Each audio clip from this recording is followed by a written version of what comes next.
야단 매화를 찾아주셔서 진심으로 감사합니다. 구독과 좋아요, 알림 설정 꼭 부탁드립니다. 지금부터 재미있고 흥미로운 야담 이야기 시작하겠습니다. 양산에 사는 달구는 손재주가 서툰 사람이었다. 그는 매일같이 집신을 만들어 팔아 생계를 유지했지만 그 집신의 형태는 언제나 엉성하고 볼품없었다. 어느 날 한양에서 온 한 소년이 달구가 만든 집신을 보더니 웃음을 머금으며 지나가며 이렇게 말했다. 이 집신을 한양에 가져가면 100냥은 받을 거예요. 달구는 그 말을 진심으로 받아들였다. 그래서 그는 집신 7켤레를 정성스레 만들고 한양으로 향했다. 한양에 도착한 달구는 장터에 집신들을 늘어놓고 사람들이 값을 물어오면 이렇게 답했다. 한 켤레에 한 냥입니다. 그러나 그의 말을 들은 사람들은 비웃음을 터뜨렸다. 며칠을 장터에 앉아 기다렸지만 단 한 켤레도 팔지 못했다. 한편 어느 한 재상의 집에는 16살 된 계집종이 살고 있었다. 그녀의 외모는 단아하고 행동은 민첩했다. 그리고 명석한 두뇌를 가진 아이였다. 많은 혼담이 들어왔지만 그녀는 언제나 이렇게 말했다. 저는 스스로 적당한 짝을 찾아 결혼할 것입니다. 어느 날 그 계집종이 장터를 지나다가 달구의 좌판을 보고는 발걸음을 멈췄다. 집신값이 너무 비싸 팔리지 않는 상황을 본 것이다. 이상하게 생각한 그녀는 이후 며칠 동안 달구의 좌판을 유심히 지켜보았다. 상황은 변함없었다. 계집종은 결국 달구에게 다가갔다. 이 집신들을 전부 사고 싶어요. 얼마죠? 7켤레니까 70냥입니다. 계집종은 살짝 미소 지으며 말했다. 저를 따라오신다면 도착해서 돈을 드릴게요. 따라오시겠어요? 달구는 고개를 끄덕이며 대답했다. 그럽시다. 달구는 집신을 등에 메고 계집종을 따라 걸었다. 얼마 후 큰 대문이 웅장하게 자리 잡은 한 저택에 도착했다. 계집종은 그를 자신의 처소로 데려갔다. 달구는 자리에 앉자마자 집신 값부터 달라고 요구했다. 그러자 계집종이 부드럽게 말했다. 내일 아침에 드릴게요. 오늘 밤은 여기서 머무르세요. 곧이어 계집종은 향긋한 술과 맛깔스러운 안주를 차려냈다. 이어서 저녁상까지 차려왔다. 정갈한 그릇들 위로는 매우 먹음직스러운 반찬들이 가지런히 놓여 있었다. 시골에서 나물로 끼니를 때우던 달구에게는 모두 낯설고 신기한 것들이었다. 달구는 술 몇 잔을 마시고는 곧바로 모든 음식을 맛있게 먹어치웠다. 밤이 깊어지자 계집종이 말했다. 이왕 이렇게 오신 김에 저와 함께 밤을 보내는 건 어떠세요? 달구는 깜짝 놀라며 대답했다. 말씀은 고맙지만 제가 어떻게 감히 그런 생각을 할 수 있겠습니까? 이렇게 이 두 사람은 곧 자연의 조화처럼 하나가 되어 밤을 보냈다. 달구는 그녀의 부드러운 숨소리와 따뜻한 체온을 느꼈다. 난생 처음 느껴본 황홀한 기분이었다. 다음 날 새벽 계집종은 서랍을 열고 새 옷을 꺼냈다. 그녀는 달구를 목욕시킨 후 그 새 옷을 입혔다. 새 옷을 입은 달구의 모습은 어제와는 달리 한층 더 당당해 보였다. 저는 이 집에서 일을 보는 종입니다. 이제 당신은 제 남편이 되었으니 마땅히 대감께 인사를 드려야 합니다. 하지만 뜰에 내려가 저를 올리지는 마세요. 달구가 말했다. 그렇게 하겠습니다. 곧이어 계집종은 재상의 방으로 들어가 상황을 보고했다. 어젯밤 저는 새로운 지아비를 맞이했습니다. 그가 인사를 올려도 될까요? 재상이 답했다. 그래? 그럼 얼른 들어오라고 해라. 달구는 대청으로 올라가 재상에게 절을 올리려 했다. 그러나 대감의 시중을 드는 자가 이를 보고 달구를 끌어내리려 했다. 달구는 그 자리에 당당히 서서 움직이지 않았다. 달구가 말했다. 이래 봬도 나는 향반 출신이요. 비록 지금은 처지가 어렵지만 결코 뜰에 내려가 절을 할 수는 없소. 이를 본 재상은 웃음을 터뜨리며 말했다. 내 딸이 신랑감을 제대로 골랐구나. 그 후로 달구는 대감의 집에서 머물게 되었다. 어느 날 계집종이 그에게 말했다. 당신은 사리에 박지 않으니 돈을 써보면서 안목을 넓히고 생각을 키우는 게 좋을 거예요. 달구에게 돈 한 꾸러미를 건네며 계집종이 말했다. 이걸 가지고 나가서 모두 써버리고 오세요. 달구는 돈을 들고 밖으로 나갔다. 해가 저물 때쯤 그는 돌아왔고 얼굴에 실망감을 가득 담고 투덜거렸다. 먹고 싶지도 않은데 억지로 술과 떡을 사 먹을 필요는 없었다오. 하루 종일 돌아다녀도 돈 쓸 일이 없어 한 푼도 못 썼소. 계집종이 웃으며 말했다.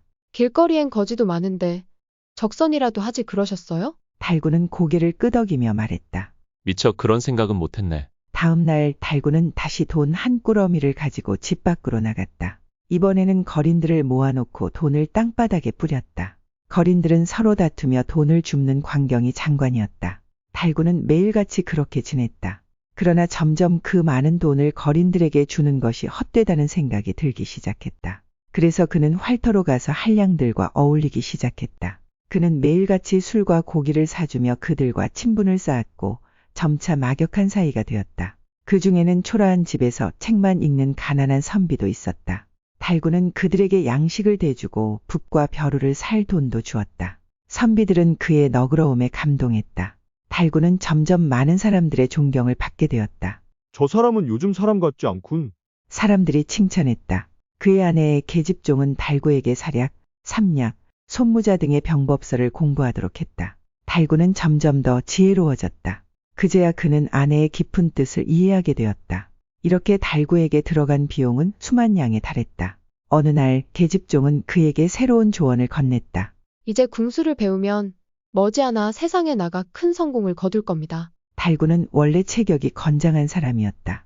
그는 다른 한량들과 함께 궁수를 열심히 연마하여 철전과 세전 같은 다양한 화살을 멀리 쏠 수 있게 되었다. 더불어 무경칠서까지 숙달한 후 무과의 응시에 합격했다. 계집종은 매우 기뻐했지만 합격증인 홍패를 아무도 보지 못하게 감추었다. 그리고 달구에게 말했다. 저축한 돈이 10만 양이었는데 당신이 7만 양을 썼고 3만 양이 남아있어요. 이제 그 남은 돈으로 행상을 해보세요. 달구는 난감해하며 말했다. 여보, 나는 장사에 대해서 아무것도 모른다오. 계집종이 설명했다. 올해 대추 농사가 흉년이 들어 호서 지방의 한 고을만이 대추가 많이 열렸다고 해요. 그곳에 가서 대추를 몽땅 사들이세요. 달구는 아내의 지시에 따라 고을로 떠났다. 그곳은 흉년으로 인해 많은 백성들이 굶주림에 허덕이고 있었다. 달구는 이들을 불쌍히 여겨 가져간 돈을 모두 나누어 주고 빈손으로 집에 돌아왔다. 집에 돌아온 달구를 본 계집종은 말했다. 여보, 정말 잘하셨어요. 하지만 이제 우리가 먹고 살 돈이 없으니 걱정이네요. 그녀는 다시 달구에게 1만 양을 건네며 말했다.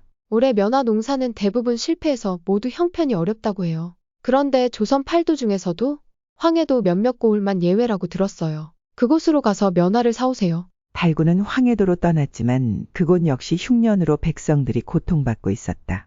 달구는 다시 1만 양을 모두 나누어 주고 빈손으로 돌아왔다. 계집종은 이를 보고 말했다. 제 손에 남은 돈은 이제 10,000냥뿐입니다. 이 돈으로 헌옷을 사서 함경도로 가세요. 그곳에서 삼배, 인삼, 가죽으로 교환해 오세요. 하지만 이번에는 돈을 낭비하지 않도록 주의하세요. 달구는 시장에서 헌 옷을 수십 벌 사서 함경도로 향했다. 함경도는 면화가 귀해 사람들은 겨울에도 추위에 떨고 있었다. 함경도에 도착한 달구는 추위에 떨고 있는 사람들을 보고 헌 옷을 나누어 주기 시작했다. 그는 안변부터 육진까지 다니며 헐벗은 사람들에게 옷을 나누어 주었고 남은 것은 겨우 치마와 바지 한 벌뿐이었다. 달구는 자신의 행동에 깊은 후회와 실망감을 느끼며 탄식했다. 어떻게 내가 남의 돈 10만 양을 몽땅 써버렸단 말인가? 이 꼴로 아내 얼굴을 어떻게 볼 수 있단 말인가? 차라리 맹수에게 잡아먹히는 게 나을 지경이로군. 한밤중이 되자 달구는 홀로 산을 올라 깊고 험난한 벼랑길을 걸었다. 그런데 갑자기 숲속에서 나뭇잎 사이로 반짝이는 불빛이 보였다. 달구는 불빛을 따라 그 집을 찾아갔다. 문을 두드리자 한 노파가 문을 열고 나왔다. 이 밤중에 이 깊은 산속까지 무슨 일로 오셨소? 노파는 달구를 방으로 들이고 정성스레 저녁상을 차려주었다. 달구는 감동하여 자신이 마지막으로 남긴 바지와 치마를 노파에게 주었다.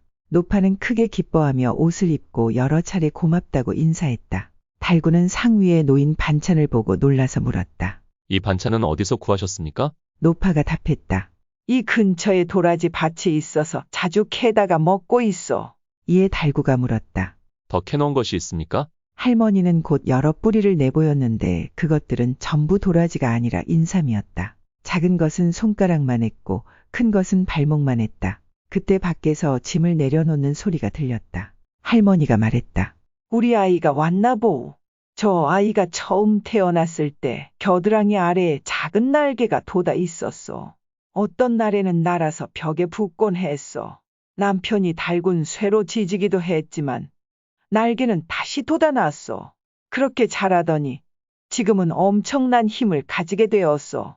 마을에 있으면 남의 눈에 띌까 두려워. 이렇게 깊은 산골에 들어와 사냥을 하며 살고 있다오. 남편은 이미 세상을 떠났기에 과부가 된 내가 혼자 저 아이를 키우고 있지요. 할머니는 아들에게 말했다. 귀한 손님이 오셨으니 어서 들어와 인사드리거라. 이분이 어미에게 치마와 바지를 주신 참된 은인이시다.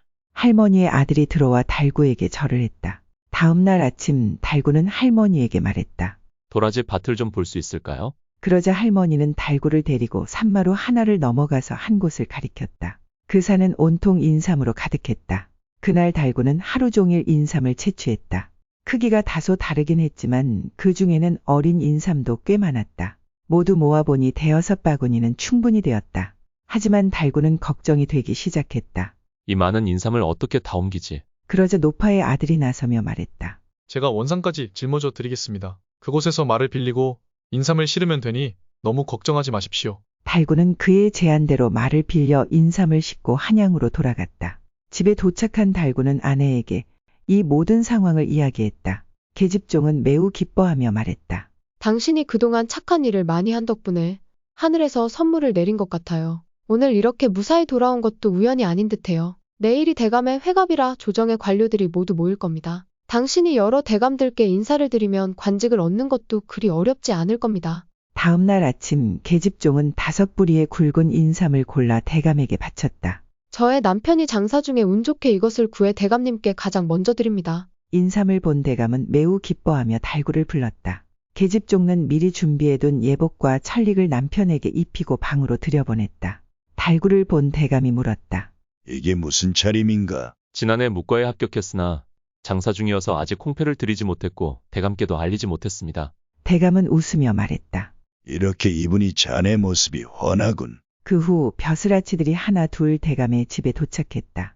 그들은 대감이 가지고 있는 인삼을 보며 감탄했다. 이런 귀한 것을 대감님 혼자 드실 작정이십니까? 우리도 조금 나눠 주십시오. 얻은 게 이것뿐이니 어찌 나눠줄 수 있겠나? 저에게 아직 남아있는 인삼이 조금 있습니다. 그것을 나누어 드리겠습니다. 작은 성의로 받아주십시오. 그는 즉시 방으로 가서 인삼을 가져와 각 제상들에게 3뿌리씩 나누어 주었다. 벼슬아치들은 매우 기뻐하며 대감에게 물었다. 이분은 도대체 누구십니까? 대감이 대답했다. 내가 아끼는 계집종의 남편일세. 시골 출신인데 매우 믿음직스러운 친구일세. 이 말을 들은 벼슬아치들이 말했다. 대감댁 하인 중에 이렇게 훌륭한 인재가 있었다니요? 그런데 아직 관직이 없다니 이는 대감의 실수가 아니겠습니까? 이에 대감이 답했다. 나도 오늘에서야 이 사람이 무과에 합격한 것을 알았네. 해가 저물자 술에 취한 벼슬아치들이 하나둘씩 자리를 떠났다. 그 후 달구는 인삼을 팔아 상당한 재산을 모았다. 또한 인삼을 선물 받은 벼슬아치들의 도움으로 얼마 지나지 않아 무겸선 정관이 되었다. 그리고 차츰 더 높은 관직에 올라 결국 수군절 도사까지 지냈다. 무엇보다도 달구는 아내의 노비 신분을 해방시켜 평생을 함께했다. 숙종시대의 재상 김우왕은 집안의 어려움으로 인해 38살이 될 때까지 힘겹게 살아왔다. 양반 신부님에도 불구하고 하루하루 생계를 걱정해야 할 만큼 가난하여 제대로 된 옷조차 없었다. 김우왕에게는 5딸이 있었는데 모두 혼기가 찼지만 시집 보낼 형편이 되지 않았다. 그때 마침 한 가난한 양반 집에서 혼담이 들어왔으나 김우왕은 쉽게 응할 수 없었다. 시집 보낼 비용이 없었기 때문이다. 김우왕은 생각했다. 몸뚱이 말고는 아무것도 없고 친척도 없는 외로운 처지구나. 이래서야 무슨 일을 할 수 있을까? 그는 매일 밤 슬픔에 잠을 이루지 못하고 식사도 제대로 하지 않았다. 그렇게 몇 개월을 보내던 중 어느 날 문득 멀리 사는 친척 중 한 무관이 단천에서 사또로 있는 것이 떠올랐다. 나보다 약간 높은 학렬의 친척이군. 돈을 조금이라도 얻을 수 있다면 아무리 멀어도 가야겠다. 대체 어디서 여비를 빌릴 수 있을까? 김우왕은 여러 사람에게 부탁했고 겨우 여비를 마련할 수 있었다. 그리고는 가장 저렴한 말 한 피를 빌렸다. 그렇게 하여 노비가 끄는 말을 타고 1000리를 달려 단천읍에 도착했다. 김우왕은 관아의 문을 두드려 사또를 만나게 해달라고 요청했다. 그러나 문지기가 막아서 들어갈 엄두를 내지 못했다. 몇 번이나 문지기를 꾸짖었지만 관리들이 엄격하게 막아서 결국 들여보내주지 않았다. 이렇게 실랑이를 벌이다 보니 어느새 날이 저물고 말았다. 화가 난 김우왕은 돌아가고 싶었지만 어렵게 온 길이라 포기할 수 없었다. 그는 밤에는 여관에서 자고 낮에는 다시 관문으로 가서 들어가게 해달라고 계속 요청했다. 그러나 한 달이 지나도록 허락을 받지 못했고 결국 여비가 다 떨어지고 말았다. 염치 없지만 여관 주인에게 돈을 빌려 쓰면서 버텼다. 여관 주인이 돈을 빌려주며 타고 온 말을 담보로 원했다. 김우왕은 돌아갈 길이 걱정되었지만 어쩔 수 없이 말을 내주었다. 여관 주인이 김우왕의 사정을 듣고 조언했다. 내일 사또께서 환곡을 저장하는 사창에 가서 쌀을 사드리는 것을 직접 보신다고 하오. 그때 이 앞을 지나가실 테니 길가에 나가 기다리다가 얼굴을 보는 게 어떻겠소? 김우왕은 이 제안을 받아들여 다음 날 아침 주인의 말대로 길가에 나가 기다렸다. 정말로 사또가 가마를 타고 지나가고 있었다. 주변에는 나졸들이 잡스런 사람들이 접근하지 못하도록 호위하고 있었다. 김우왕은 기회를 엿보다가 재빨리 외쳤다. 사또, 제가 여기서 오래 기다리고 있습니다. 사또가 고개를 갸웃하며 물었다. 무슨 일로 그러는가? 김우왕이 사정을 자세히 설명하자 사또가 답했다. 지금은 급한 일이 있어 당장 얘기할 수 없으니 조금만 더 기다리시오. 그리고 하인에게 돌아보며 말했다. 저 사람을 동각으로 데려가서 내가 올 때까지 기다리게 하여라. 김우왕은 하인을 따라 동각에 가서 앉아 기다렸다. 시간이 흐르고 날이 저물어 갔지만 하인은 식사 이야기를 전혀 꺼내지 않았다. 배고픔과 목마름을 견디기 어려운 상황이었는데 저녁 무렵에야 사또가 돌아왔다. 김우왕은 사또에게 말했다. 종일 굶어 정신을 차리기 어려우니 죽이든 밥이든 얼른 주시면 좋겠습니다. 사또가 대답했다. 그럼 먼저 술상을 내오거라. 곧 술 담당 관비가 주둥이가 깨진 술병과 미역 한 조각을 안주로 내왔다. 김우왕은 하루 종일 굶었으니 좋은 술과 기름진 고기가 나올 줄 알았는데 그 상을 보자 화가 치밀어 올랐다. 그는 벌떡 일어나 술상을 뒤엎으며 말했다. 어찌 사람을 이렇게 대합니까? 사또도 화가 나서 말했다. 내가 자네보다 학년이 높은데 어찌 이렇게 무례하게 구는가? 사또는 즉시 관노들을 불러 김우왕을 문 밖으로 내쫓았다. 그리고 이방을 불러 명령했다. 낯선 자를 재워주면 중죄로 다스릴 거라고 고을 사람들에게 엄히 전하라. 김우왕은 분을 삭히며 여관으로 돌아갔다. 그러나 여관 주인은 문을 걸어 잠그고 들어오지 못하게 했다. 타고 온 말도 저당 잡힌 상황이라 어찌할 도리가 없었다. 그는 노비와 함께 머물 곳을 찾아다녔지만 어디에서도 받아주지 않았다. 날이 저물자 비가 퍼붓기 시작했다. 김우왕은 고을 끝까지 이르러 숲을 위에서 잠시 쉴 수밖에 없었다. 그때 근처에 돗자리로 문을 만든 토굴이 보였다. 가죽신을 만드는 장인이 사는 곳이었다. 김우왕이 장인에게 부탁했다. 날이 저물고 갈 곳이 없어 그러니 여기서 하룻밤만 머물 수 있겠습니까? 장인은 흔쾌히 그를 안으로 들였다. 토굴 같은 곳은 일반 집과 달리 사또의 명령이 미치지 않는 곳이었다. 계속 내리는 비를 바라보며 김우왕은 멍하니 한참을 앉아 있었다. 이경이 되어 구름이 걷히고 밝은 달이 떠올랐다. 맑은 달빛이 돗자리 틈새로 들어오니 그 광경이 참으로 아름다웠다. 그러나 배고픔에 시달리던 김우왕은 몸과 마음이 지쳐 잠을 이루지 못했다. 그때 토굴 쪽으로 누군가 다가오는 소리가 들렸다. 발소리는 문 앞에서 멈추었다. 김우왕이 고개를 들어보았다. 문 앞에는 가슴이 두근거릴 정도로 아름다운 여자가 서 있었다. 그녀는 고운 자태로 문을 두드리며 말했다. 여기에 한성에서 오신 분이 계십니까? 김우왕은 사또가 보낸 사람일까 싶어 장인에게 숨겨달라고 부탁했다. 그때 여자가 말했다. 어찌 저를 속이려 하십니까? 그녀는 문을 열고 토굴 안으로 들어왔다. 아직 몸을 피하지 못한 김우왕을 가리키며 말했다. 두려워 마세요, 나으리. 김우왕이 물었다. 왜 나를 찾는 거요? 여자가 답했다. 저는 관아에서 술을 담당하는 기생입니다. 저는 인색하게 굴고 사람을 홀대하는 것을 싫어합니다. 하지만 사또께서는 늘 보리술과 미역으로 손님을 대접하십니다. 사람들은 불만 없이 그것을 받아들이죠. 그런 기백 없는 사람들을 볼 때마다 참으로 한심스럽습니다. 하지만 나리께서는 배고프고 지친 상황에서도 그 자리를 박차고 일어나셨습니다. 그 모습을 보고 나리는 평범한 분이 아니란 걸 알았습니다. 그런 분이 왜 부귀를 걱정하십니까? 김우왕은 여러 번 고맙다는 인사를 했다.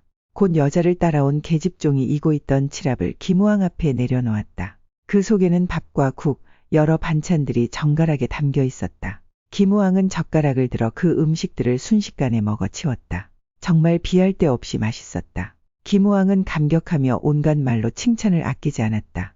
기생이 말했다. 이미 이야기를 나누었으니 잠시 제 집에 가서 편히 쉬시는 것이 어떻겠습니까? 김우왕은 기생을 따라 그 집으로 갔다. 기생의 방은 붉은 기둥과 아름다운 장식벽에 당나라 풍해의 그림과 글씨가 붙어 있었다. 천동화로에는 기이한 향이 피워져 코끝을 자극했다. 환한 등불에 비단천에 놓인 자수는 찬란하게 빛났다. 기생은 김호왕을 방석에 앉힌 후 다정한 목소리로 물었다. 천리 먼 길을 무슨 일로 이곳에 오셨습니까? 김호왕은 자신의 사연을 들려주었다. 이를 들은 기생은 가지런한 눈썹을 찡그리며 김호왕을 가련하게 바라보았다. 그의 이야기에 마음이 아팠던 기생은 그에게 따뜻한 차를 건네며 위로해 주었다. 밤이 깊어지자 기생은 김호왕을 금침으로 데리고 가서 말했다. 이곳에서 편히 주무세요. 저는 잠시 일 좀 보고 오겠습니다. 기생이 나가고 김호왕은 바로 잠이 들어버렸다. 날이 밝아오자 기생은 먼저 일어나 비단 상자에서 빛나는 의복을 꺼내어 김호왕에게 주었다. 김호왕은 이를 사양하지 못하고 입었는데 그 옷은 기막히게 몸에 잘 맞았다.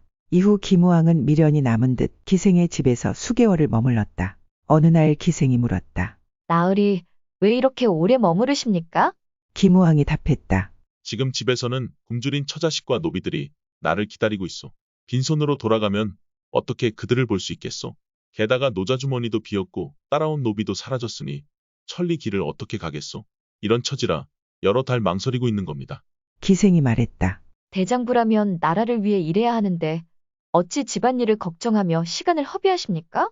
제가 비록 여자의 몸이지만 생각이 없진 않습니다. 노자는 이미 준비해 두었습니다. 그 말에 김호왕은 크게 기뻐하며 기대에 찼다. 다음 날 아침 집 밖에서 말 울음소리가 들렸다. 김호왕이 소리의 정체를 묻자 기생이 대답했다. 나리를 위해 준비한 말 두 필입니다. 김호왕이 당황하며 감사를 표하자 기생이 덧붙였다. 하나는 나리께서 타시고 다른 하나는 제가 마련한 옷가지와 짐을 싣고 가시면 됩니다. 그렇게 해서 기생은 두 바구니에 고운 배와 천, 은화 등을 담았다. 이제 서둘러 집으로 돌아가십시오.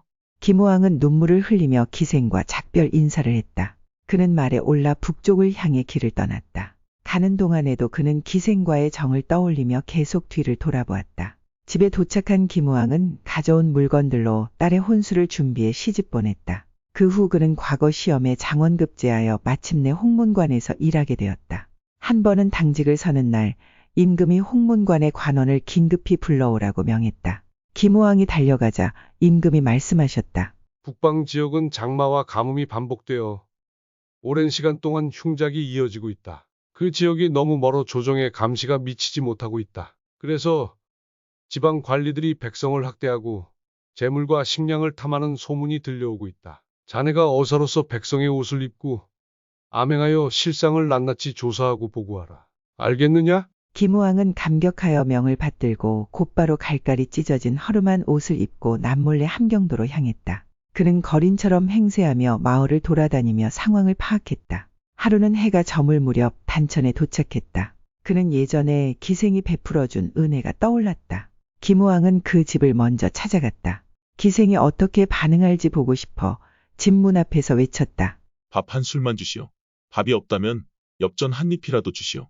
몇 번 외치자 창문 사이로 들리는 목소리에 기생이 김호왕임을 알아차리고 크게 기뻐했다. 기생은 흥크러진 머리채를 정돈할 겨를도 없이 신발도 신지 않은 채 급히 나와 그를 끌고 들어갔다. 어찌하여 일이 되셨습니까? 김호왕이 답했다. 말로 다 설명할 수 없소. 자네와 헤어진 후 길을 가다가 도적을 만나 노비와 말을 모두 잃었소. 그 후로는 집에 돌아갈 면목이 없어 여기저기를 떠돌며 걸식을 하며 연명했소. 어디서도 의지할 곳이 없어 곰곰이 생각해보니 나를 받아줄 사람은 자네밖에 없다는 결론에 이르렀소. 그래서 감히 집 안으로 들어가지 못하고 문 밖에서 부른 거요. 기생이 걱정스럽게 물었다. 산 넘고 물 건너 오셨을 텐데 무척 배고프고 목이 마르실 겁니다. 어떻게 그걸 참았습니까? 어서 들어가 저녁밥이라도 드셔야겠어요. 기생은 김호왕을 데리고 들어가 저녁상을 차려주었다. 김호왕이 밥을 다 먹자 기생은 새 옷을 내주며 말했다. 제가 나리를 위해 이 옷을 지어놓고 사람을 시켜 보내려 했는데 소식이 끊겨 바로 보내지 못했습니다. 오늘 이렇게 다시 만나니 기쁩니다. 제 정성을 받아주십시오. 김호왕은 벗은 헌옷을 묶어 상자 위에 두었고 기생이 물었다. 다 떨어진 옷이라 다시 입지 못할 텐데 저렇게 두고 어디에 쓸 겁니까? 그녀는 옷을 손에 쥐고 창밖으로 내던졌다. 김호왕은 옷이 없어질까 급히 밖으로 나가 옷을 다시 가져왔다. 그러자 기생은 다시 옷을 창밖으로 던졌고 김우왕은 다시 나가 옷을 주워왔다. 이 같은 상황이 3번 반복되었다. 그러고 나서 기생은 김우왕을 똑바로 바라보며 물었다. 저는 진심으로 나리께 대하는데 나리께서는 무언가를 숨기고 계신 것 같군요. 무엇 때문인가요? 김우왕은 깜짝 놀라며 말했다. 어떻게 그걸 알았소? 기생이 대답했다. 이미 새 옷을 입고도 헌 옷을 버리지 않는 것은 나중에 사용할 목적이 있기 때문이겠죠. 혹시 암행어사로 오신 건가요? 김우왕은 소매를 털며 일어나 웃음을 지었다. 내가 과거에 급제에 관직에 올랐네. 하지만 자네를 만날 때 어사로서의 위세를 드러낼 수는 없지 않겠나?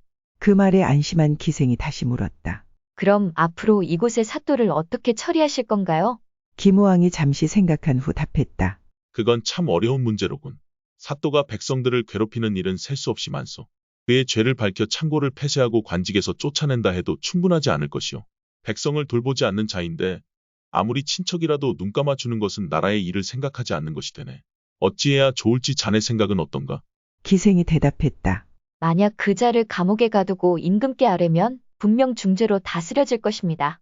그러나 사또는 나리께서 옛 원한을 풀기 위해 자신을 고발했다고 주장할 수도 있습니다. 그렇다고 아무 조치도 취하지 않으면 개인 감정 때문에 공적인 일을 소홀히 하는 꼴이 되겠죠.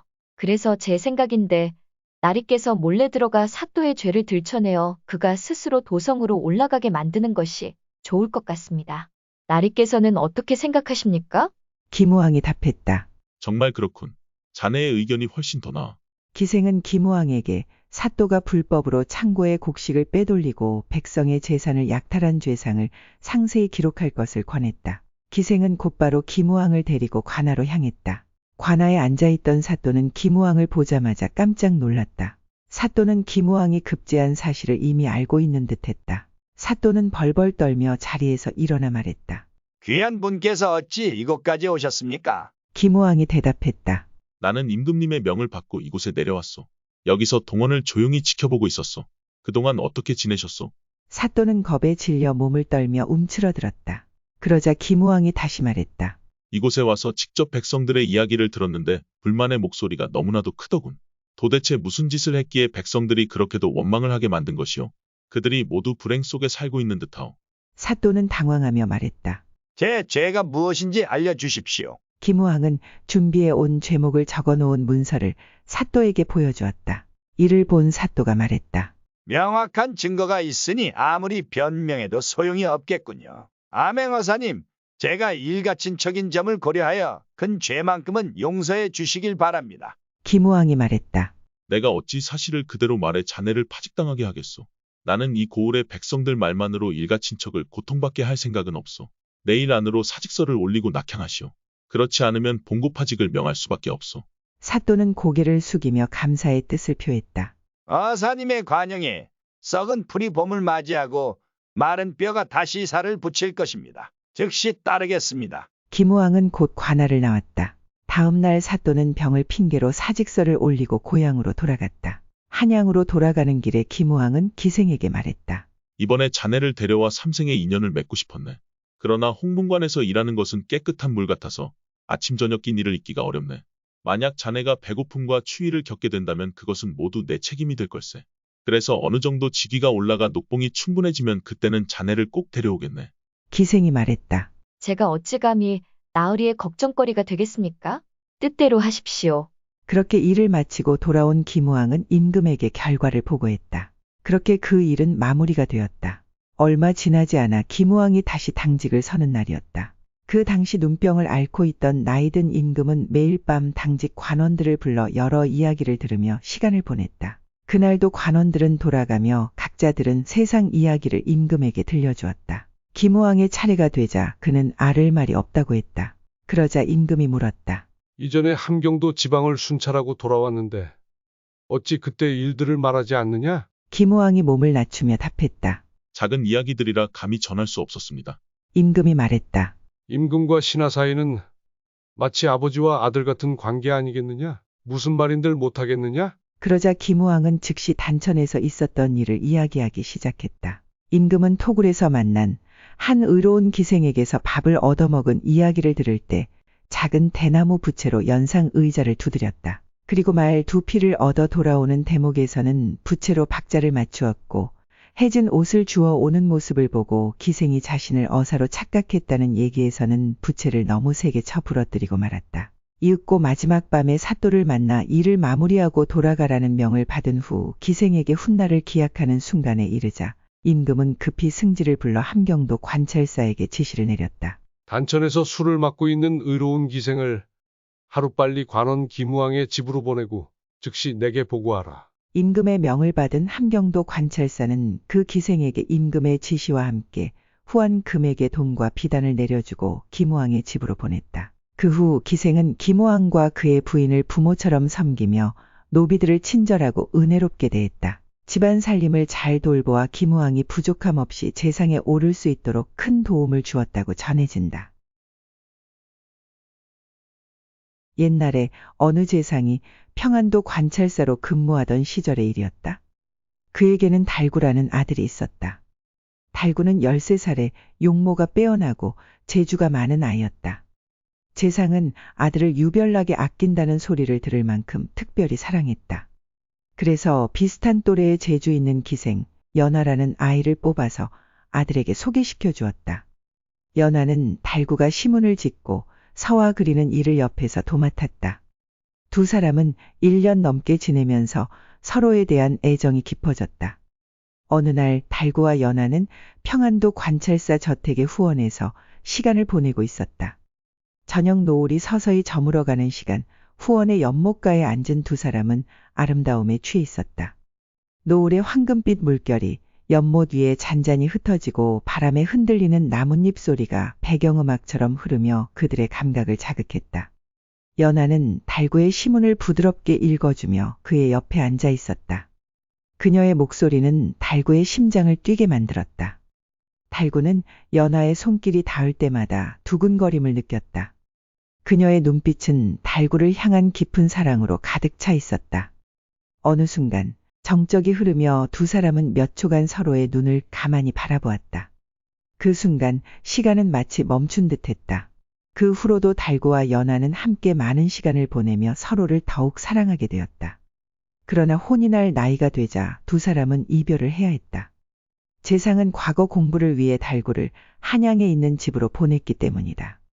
하지만 당시 집이 안정되지 않아 달구는 공부에 집중할 수 없었다. 재상은 하는 수 없이 서책을 싸서 달구를 절로 보냈다. 그러나 달구는 절에 들어간 지 두어 달쯤 지나자 예전에 함께 지내던 연하 생각이 나서 참을 수 없었다. 결국 어느 날 혼자 절을 나와 관서 지방으로 연하의 집을 찾아갔다. 그런데 연하는 없고 늙은 어머니만 있었다.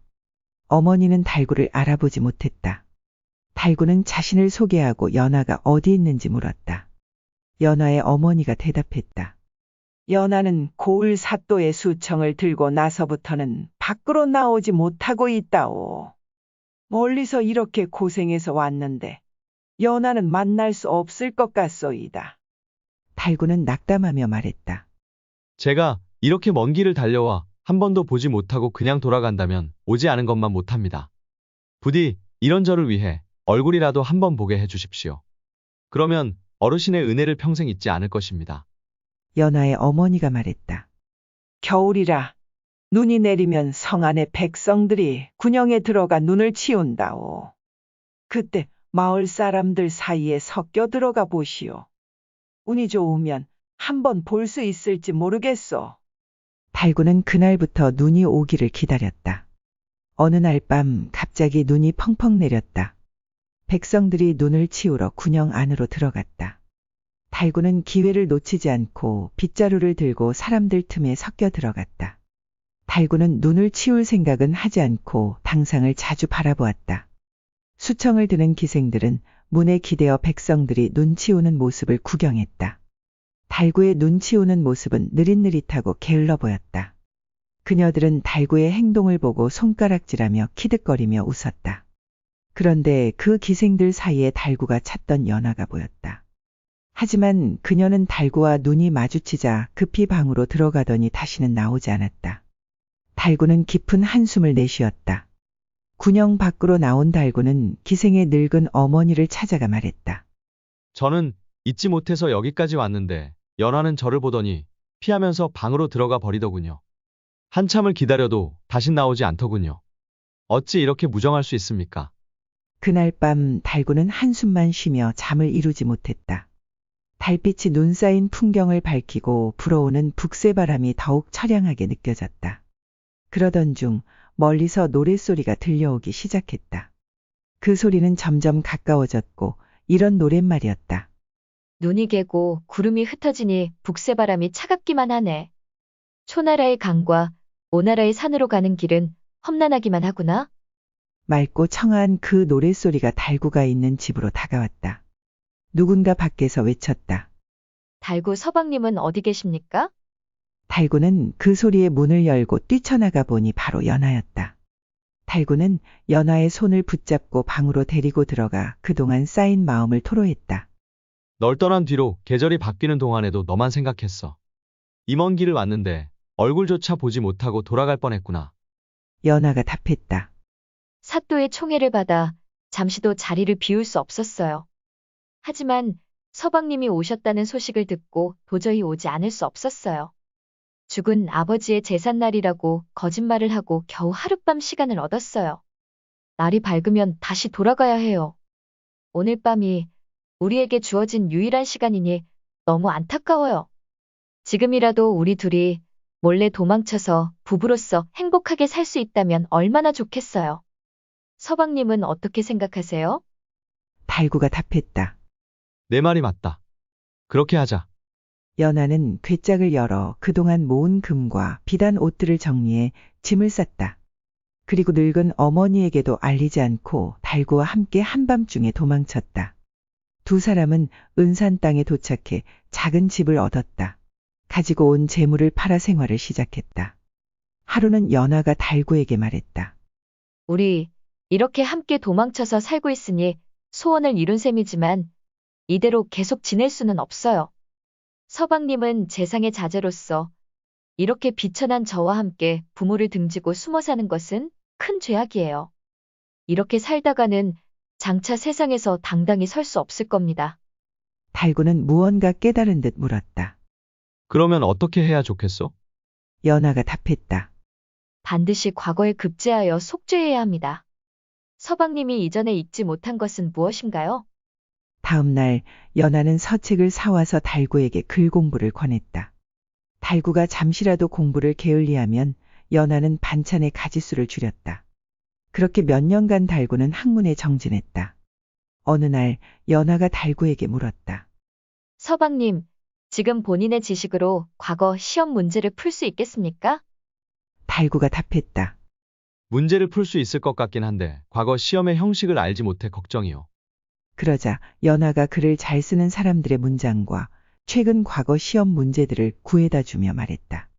이것들을 참고하여 연습해 보세요. 이후 달구는 몇 년을 더 공부했다. 마침내 그는 모든 과거 시험 형식인 시, 부, 표, 책, 논, 의를 능숙하게 지을 수 있게 되었다. 원래 재능이 뛰어났기에 가능한 일이었다. 연하는 달구가 쓴 글을 문장력이 뛰어난 사람들에게 보여주었고 그들은 모두 칭찬을 아끼지 않았다. 마침 대비직과를 실시할 날이 다가오자 연하는 달구에게 말했다. 이제 과거를 보셔도 되겠습니까? 달구가 대답했다. 충분합니다. 이에 연하는 여비를 마련해 달구를 한양으로 보냈다. 달구는 여관에 머물다가 시험날 새벽에 다른 응시자들과 함께 과거장에 들어갔다. 달구는 시험 문제를 보자마자 단숨에 글을 써내려갔다. 그의 글은 완벽에 가까울 정도로 훌륭했다. 달구는 응시생 중에서 가장 먼저 답안을 제출했다. 마침 달구의 아버지가 시험관으로 참석하고 있었는데 그 시험지를 보고 가장 뛰어난 것으로 생각해 따로 보관해 두었다. 임금도 그 글을 보고 칭찬을 아끼지 않았다. 임금은 응시생이 누구인지 모른 채 시험지를 자세히 살펴보았다. 그런데 응시생의 아버지 이름이 시험관인 재상의 이름과 같지 않은가. 임금이 즉시 재상을 불러 말했다. 경의 아들이 급제했네. 임금은 시험지를 건넸다. 재상이 시험지를 보니 아버지 이름이 자신과 같고 직함이 전평안 관찰사로 되어 있었다. 재상은 그걸 보고 하염없이 눈물을 흘렸다. 그 모습을 이상하게 여긴 임금이 까닭을 물었다. 그러자 재상이 엎드려 말했다. 제게 아들이 하나 있었으나 죽은 지 10년쯤 되었습니다. 그러니 이 응시생이 누구인지 정말 알지 못합니다. 임금은 즉시 그 응시생의 이름을 부르며 들어오라고 명했다. 달구는 곧장 임금 앞에 나아가 엎드렸다. 임금이 물었다. 너의 집안 내력을 자세히 말해 보아라. 달구는 자신이 겪은 일들을 소상히 이야기했다. 그제야 재상은 아들이 죽지 않았음을 깨달았다. 임금은 이 이야기를 듣고 매우 놀라며 특별히 풍악을 울리게 했다. 다음 날 임금은 급제한 달구를 만날 때 재상을 불러 함께 집으로 돌아가도록 배려했다. 그리고 평안도의 해당 고을에 지시하여 연하를 가마에 태워 한양으로 보내게 하고 달구의 소실로 삼게 했다. 오랜 옛날 김진사와 이진사라는 두 사람이 매점매석으로 큰 돈을 벌고 있었습니다. 이 두 사람에게는 하기 울 만큼 아름다운 아내들이 있었는데 각각 김씨 부인과 홍씨 부인이었습니다. 두 진사는 바깥일로 집을 비우기 일쑤였고 그로 인해 김씨와 홍씨 부인은 무료한 나날을 보내야 했습니다. 김씨와 홍씨 부인은 자주 정자에서 만나 이야기를 나누며 시간을 보냈지만 시간이 지나면서 대화가 점점 줄어들고 풍경만 바라보는 일이 많아졌습니다. 그러던 어느 날 김씨 집에 억새라는 새로운 머슴이 들어왔습니다.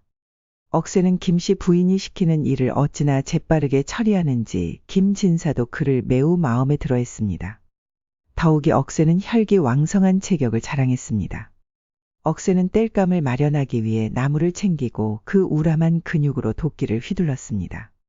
이렇게 강한 체격을 가진 억새는 누구라도 놀랄 만한 인물이었습니다. 김씨는 억새와 눈이 마주친 순간 얼굴이 빨개지며 급히 방으로 들어갔습니다. 내가 제정신이 아닌가 봐. 무슨 생각을 하고 있는 거지? 오늘도 변함없이 정자에서 만난 김씨와 홍씨는 두 진사에 대한 이야기를 시작했습니다. 홍씨가 강가로 돌멩이를 던지며 말했습니다. 이제 이런 얘기도 지겹네. 그때 김씨가 억새 이야기를 꺼냈습니다. 이 얘기를 해도 될지 모르겠네. 무슨 얘긴가? 김씨는 잠시 머뭇거리다가 홍씨의 호기심 어린 표정을 보고 마음을 터놓기로 했습니다. 실은 새로 들어온 머슴, 억새가 있어. 이름이 참 독특하지. 억새라고 해. 홍씨가 물었다. 그래서 그 머슴이 왜? 홍씨가 묻자 김씨는 망설이며 말했습니다. 이런 말을 하면 내가 미친 사람처럼 보이겠지만 이상하게도 억새에게 자꾸 눈길이 가는 거 아니겠어. 어찌나 우람한 몸을 가지고 있는지. 정말인가? 정말이네. 처음에는 그냥 힘 좀 쓰는 머슴으로만 봤는데 그 듬직한 가슴을 한번 보고 나니 계속 생각나. 그 말을 듣자 홍씨가 웃으며 말했습니다. 그런 일이 있으면 진작 말해야지. 내가 자네를 비웃을 이유는 하나도 없어. 강한 남정을 보고 마음에 드는 게 뭐 그리 큰일인가? 자네도 은근히 그런 걸 바라고 있었던 거 아닌가? 부끄러워하지 말게나. 두 여인은 오랜만에 웃음꽃을 피웠습니다. 이 모든 일은 억새라는 머슴 덕분에 시작되었습니다. 홍씨는 마치 불꽃이 타오르듯 즉시 억새를 보러 가자고 제안했습니다. 김씨는 손해보는 기분이 들었지만 어린아이처럼 들뜬 홍씨를 막을 수 없었습니다. 그렇게 두 부인은 이제 정자가 아닌 김씨 집에서 모이게 되었습니다. 술이나 음식을 가져오는 일도 이제 여자 몸종이 아닌 억새에게 시켰습니다. 억새는 이유도 모른 채 듬직한 체격을 자랑하며 김씨 방을 오가고 있었습니다. 김씨와 홍씨는 억새가 들어오고 나갈 때마다 얼굴을 붉히며 웃음을 참을 수 없었습니다. 그러던 중 홍씨가 김씨에게 말했습니다. 우리 재밌는 놀이를 해보는 게 어때? 홍씨의 제안에 김씨는 귀가 솔깃해졌습니다. 바로 억새에게 각설이 타령을 시켜보자는 것이었습니다. 무엇이든 열심히 하는 억새는 홍씨의 요청에 망설임 없이 몸을 흔들며 각설이 타령을 시작했습니다. 그럴 때마다 두 부인은 억새의 건장한 근육을 가까이서 볼 수 있었고 김씨는 자신도 모르게 침을 꿀꺽 삼켰습니다. 그만큼 홍씨와 김씨 모두 억새의 강한 체격에 감탄하고 있었던 것입니다. 억새는 오늘도 각설이 타령을 한 덕에 술과 음식을 듬뿍 얻어먹고 방으로 돌아왔습니다. 그런데 느닷없이 억새의 부인이 크게 화를 내기 시작했습니다. 당신은 자존심도 없나요? 어디 할 일이 없어서 마님방에 들어가 각설이 타령이나 하고 있느냐고요. 억새는 어이가 없다는 듯이 대꾸했습니다. 그러면 어떻게 하란 말인가요? 마님이 시키는데 거절이라도 하란 말이요? 내가 어떻게 이런 고귀한 집안에서 그런 부탁을 거절할 수 있겠소? 억새의 부인은 화를 참지 못하고 말을 이었습니다. 이런 천박한 짓을 하다니 부끄럽지 않습니까? 그런 걸 시키면 다른 일을 보러 가봐야 한다는 말도 못한단 말이요? 억새는 고개를 저으며 답했습니다. 그런 말 함부로 하지 마시오. 만약 그런 일로 우리에게 해로운 일이 생기면 그 책임을 당신이 질 거요? 부인은 눈을 부릅뜨며 말했습니다.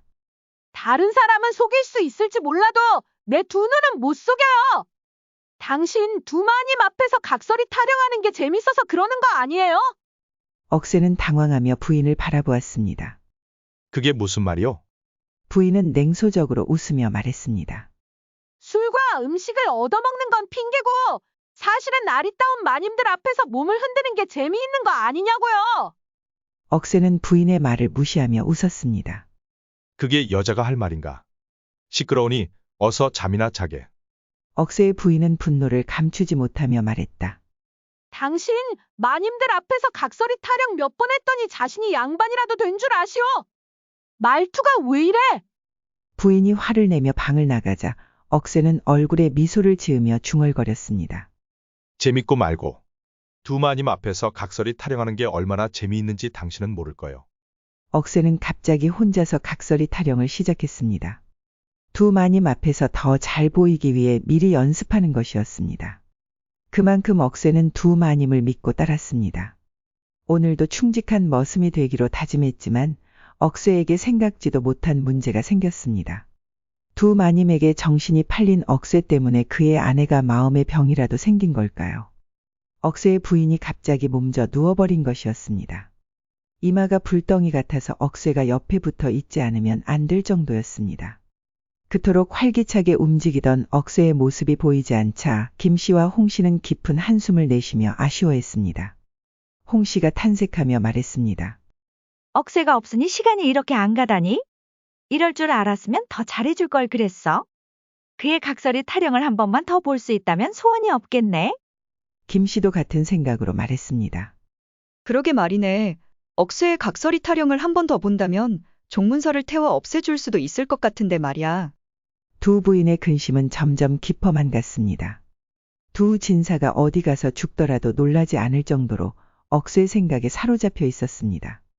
시간이 흐르고 마침내 억새가 모습을 드러냈습니다. 예고도 없이 갑자기 나타나자 김 씨와 홍 씨는 기뻤지만 마님의 체면을 지키려 했었습니다. 홍 씨가 먼저 반가워했습니다. 억새야, 이게 대체 얼마만이냐? 내가 얼마나 보고 싶었는 줄 아느냐? 김 씨는 이런 상황에서 홍 씨가 한 발 앞서는 것 같아 조금씩 불편해지기 시작했습니다. 억새는 고개를 숙이며 말했습니다. 마님들, 제가 오랫동안 모습을 보이지 않아 죄송한 마음뿐입니다. 아니다, 어서 앉거라. 김 씨가 허락도 하지 않았는데 홍 씨가 말하자 억새는 바로 앉았습니다. 홍 씨는 김 씨의 불편한 기색을 전혀 알아차리지 못했습니다. 홍 씨가 물었습니다. 그래, 부인은 좀 괜찮아졌나? 네, 덕분에 이제 집안일도 무리 없이 하고 있습니다. 그래, 정말 다행이구나. 홍 씨는 흐뭇하게 웃었지만 김 씨는 헛기침을 하며 술을 따르고 있었습니다. 부인이 건강하니 이제 몸도 좀 근질근질하지 않나? 홍 씨의 가식적인 미소에 김 씨는 콧방귀를 뀌었습니다. 억새는 김 씨의 불편한 기색을 눈치채고 잔뜩 긴장했습니다. 그제서야 홍 씨도 김 씨의 태도가 이상하다는 것을 알아차렸습니다. 홍 씨가 김 씨에게 물었습니다. 왜 그러는가? 안색이 좋지 않아 보이는데 무슨 문제라도 있나? 내가 무얼 말인가? 신경 쓰지 말게나. 김 씨는 화가 난 얼굴로 대답했습니다. 화가 난 것처럼 보여서 말이야. 내가 잘못 본 건가? 홍 씨가 묻자 김 씨는 말을 돌렸습니다.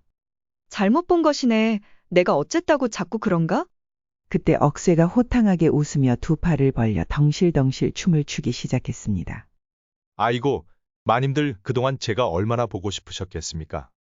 김 씨가 퉁명스럽게 대답하자 홍 씨가 달아웃으며 상황을 정리하려 애썼습니다. 그래, 억새를 인정해야 하지 않겠나? 이제 보니 우리 둘이 억새를 두고 시기한 것이야? 내가 뭘 어쨌다고 그러는가? 말도 안 되는 소리 그만하게. 김 씨가 투덜거렸지만 억새가 다시 각설이 타령을 하자 김 씨의 기분도 조금씩 풀리기 시작했습니다. 그날 이후로도 억새는 김 씨와 홍 씨가 부를 때마다 찾아와 각설이 타령을 하며 술과 음식을 얻어먹었습니다. 어느 날 홍 씨가 찾아와 김 씨에게 말했습니다. 자네, 요새 억새가 갑자기 미워지기라도 하는 건가? 김 씨는 의아해하며 대답했습니다. 내가 억새를 미워할 리가 있나? 왜 그런가? 홍 씨는 의미심장한 미소를 지으며 말을 이었습니다. 자세한 이야기는 하지 않겠네. 그런데 나는 억새를 골탕 먹이고 싶은 마음이 드는데 자네는 어떤가? 무슨 말을 하는 건가? 억새를 이제 부르지 않겠다는 건가? 그런 게 아니야. 우리가 너무 억새를 오냐오냐 하니까 이제는 겁을 좀 줘보자는 거야? 홍 씨가 김 씨에게 자세하게 설명했습니다. 설명을 들은 김 씨는 씩 웃으며 고개를 끄덕였습니다. 그날도 어김없이 억새가 찾아왔습니다. 먼저 홍 씨가 각설이 타령을 마친 억새에게 술을 건네며 이렇게 말했습니다. 억새야, 우리에게 아주 좋은 방책이 있는데 들어보겠느냐? 어떤 방책을 말씀하시는 겁니까? 억새가 궁금해하며 물었다. 인생을 살다 보면 언제 오한이나 병에 걸릴지 모르는 법이지 않느냐? 맞습니다, 마님. 만약 자네가 갑자기 죽는다면 부인의 문제도 있지만 그에 들어가는 비용도 만만치 않지 않겠나? 그래서 우리가 장례 비용을 대기로 했네? 억새는 이게 자신을 위한 일인지 혼란스러워하며 고개를 갸웃했습니다. 김 씨도 입관에 필요한 물품들을 모두 부담하겠다고 옆에서 덧붙였습니다. 억새는 두 마님들이 장례 비용을 대주겠다는 말에 감격하여 납작 엎드려 절을 했습니다. 아이고, 역시 제가 마님들을 모셔온 건 참 잘한 일입니다. 정말 감사합니다. 홍 씨는 올 것이 왔다는 듯 웃으며 다른 종을 불렀습니다. 여봐라, 거기 아무도 없느냐? 여기 염에 필요한 것들을 좀 가져오너라? 염이라고 하셨습니까? 억새가 어리둥절한 표정을 지었습니다. 그래, 억새야. 조금만 기다리거라. 홍 씨는 김 씨를 향해 눈을 찡긋하며 웃었지만 억새는 두 사람의 의도를 전혀 알아차리지 못했습니다. 홍 씨는 매우 적극적이었습니다. 먼저 술상을 치운 뒤 방바닥에 이불을 깔았습니다. 마님, 이걸로 무엇을 하시려는 겁니까? 억새가 물었지만 홍 씨는 대답하지 않고 그저 누우라고만 했습니다. 억새는 그대로 누웠고 그제서야 그는 두 마님이 뭘 하려는지 눈치챘습니다. 억새는 웃으며 죽은 사람처럼 꼼짝도 하지 않았습니다. 자, 이제 한번 묶어볼까? 장난기가 많은 홍 씨가 먼저 억새 위에 주저앉아 발부터 묶기 시작했습니다. 갑자기 가슴을 억누르자 건강한 억새도 숨이 막혀왔습니다. 억새는 속으로 그만해달라고 소리치고 싶었지만 입 밖으로 말하지는 못했습니다. 나도 좀 해봐야겠네. 줄을 이리 줘보게. 구경만 할 수 없었던 김 씨도 억새의 가슴 위에 올라와 손목을 묶었습니다. 홍 씨는 재미가 있었는지 갑자기 억새 가슴 위에서 폴짝폴짝 뛰기까지 했습니다. 그때였습니다. 일어서서 옆으로 물러났던 김 씨가 갑자기 사색이 됐습니다. 억새가 죽은 사람처럼 보였던 겁니다. 당황한 김 씨가 홍 씨를 다급하게 불렀지만 상황 파악이 안 된 홍 씨는 여전히 억새의 가슴 위에서 내려오지 않고 있었습니다. 김 씨가 홍 씨를 잡아 끌자 그제서야 기겁한 홍 씨가 억새의 가슴 위에서 내려왔습니다. 홍 씨, 억새가 눈도 뜨지 않고 숨도 쉬지 않네. 자네가 가슴 위에서 너무 지나치게 뛴 거 아닌가? 김 씨의 본능적인 말이었지만 홍 씨에게는 책임을 전가하려는 것처럼 들렸습니다. 홍 씨가 격양된 목소리로 대답했습니다. 그게 무슨 말인가? 이게 나 혼자 재밌어서 한 일인가? 자네가 한 짓을 나에게 돌리려고 하지 말게. 자네도 장난을 칠 때는 그렇게 좋아하더니 이제 와서 나한테 뒤집어 씌우려는 건가? 어림없는 소리 말게나. 김 씨도 물러서지 않았습니다. 누가 뒤집어 씌운다는 건가? 자네가 방금 억새 가슴 위에서 뛰지 않았나? 어린애처럼 보였네. 뭐? 어린애라고? 그런 식으로 말할 텐가? 두 사람은 한동안 으르렁대다가 이내 억새의 상태를 걱정하며 김 씨가 말했습니다. 우리 둘이 지금 이럴 때가 아니네. 억새를 먼저 살피세. 김 씨는 서둘러 억새의 입에 물을 부어보았지만 억새는 여전히 눈을 뜨지 않았습니다. 그제야 김 씨는 겁에 질려 안절부절 못했지만 홍 씨는 의외로 차분해 보였습니다. 김 씨는 급기야 눈물을 흘리며 겨우 정신을 차리고 홍 씨에게 물었습니다. 자네 뭘 믿고 그리도 차분한가? 홍 씨는 냉정하게 대답했습니다. 종을 시켜서 저리 치우면 되는 거 아닌가? 김 씨는 믿을 수 없다는 표정으로 홍 씨를 바라보았습니다. 자네 정말 그런 짓을 하려는 건가? 아무리 부리는 머슴이라도 그것이 도리에 맞는 일인가? 못할 일도 아니지 않는가? 태연한 척 하던 홍 씨는 그제서야 자리에 주저앉아 눈물을 쏟기 시작했습니다. 마치 나라를 잃은 듯한 표정이었죠. 그런데 그때 기침 소리가 들렸습니다. 김 씨와 홍 씨는 놀라서 뒤로 넘어질 뻔했습니다. 그 소리는 억쇠에게서 난 것이었습니다. 억쇠도 어리둥절한 표정을 지으며 깨어났습니다. 기뻐해야 할 일이었지만 두 부인은 마님의 채통을 지키기 위해 감정을 억눌렀습니다. 먼저 김 씨가 차분하게 물었습니다.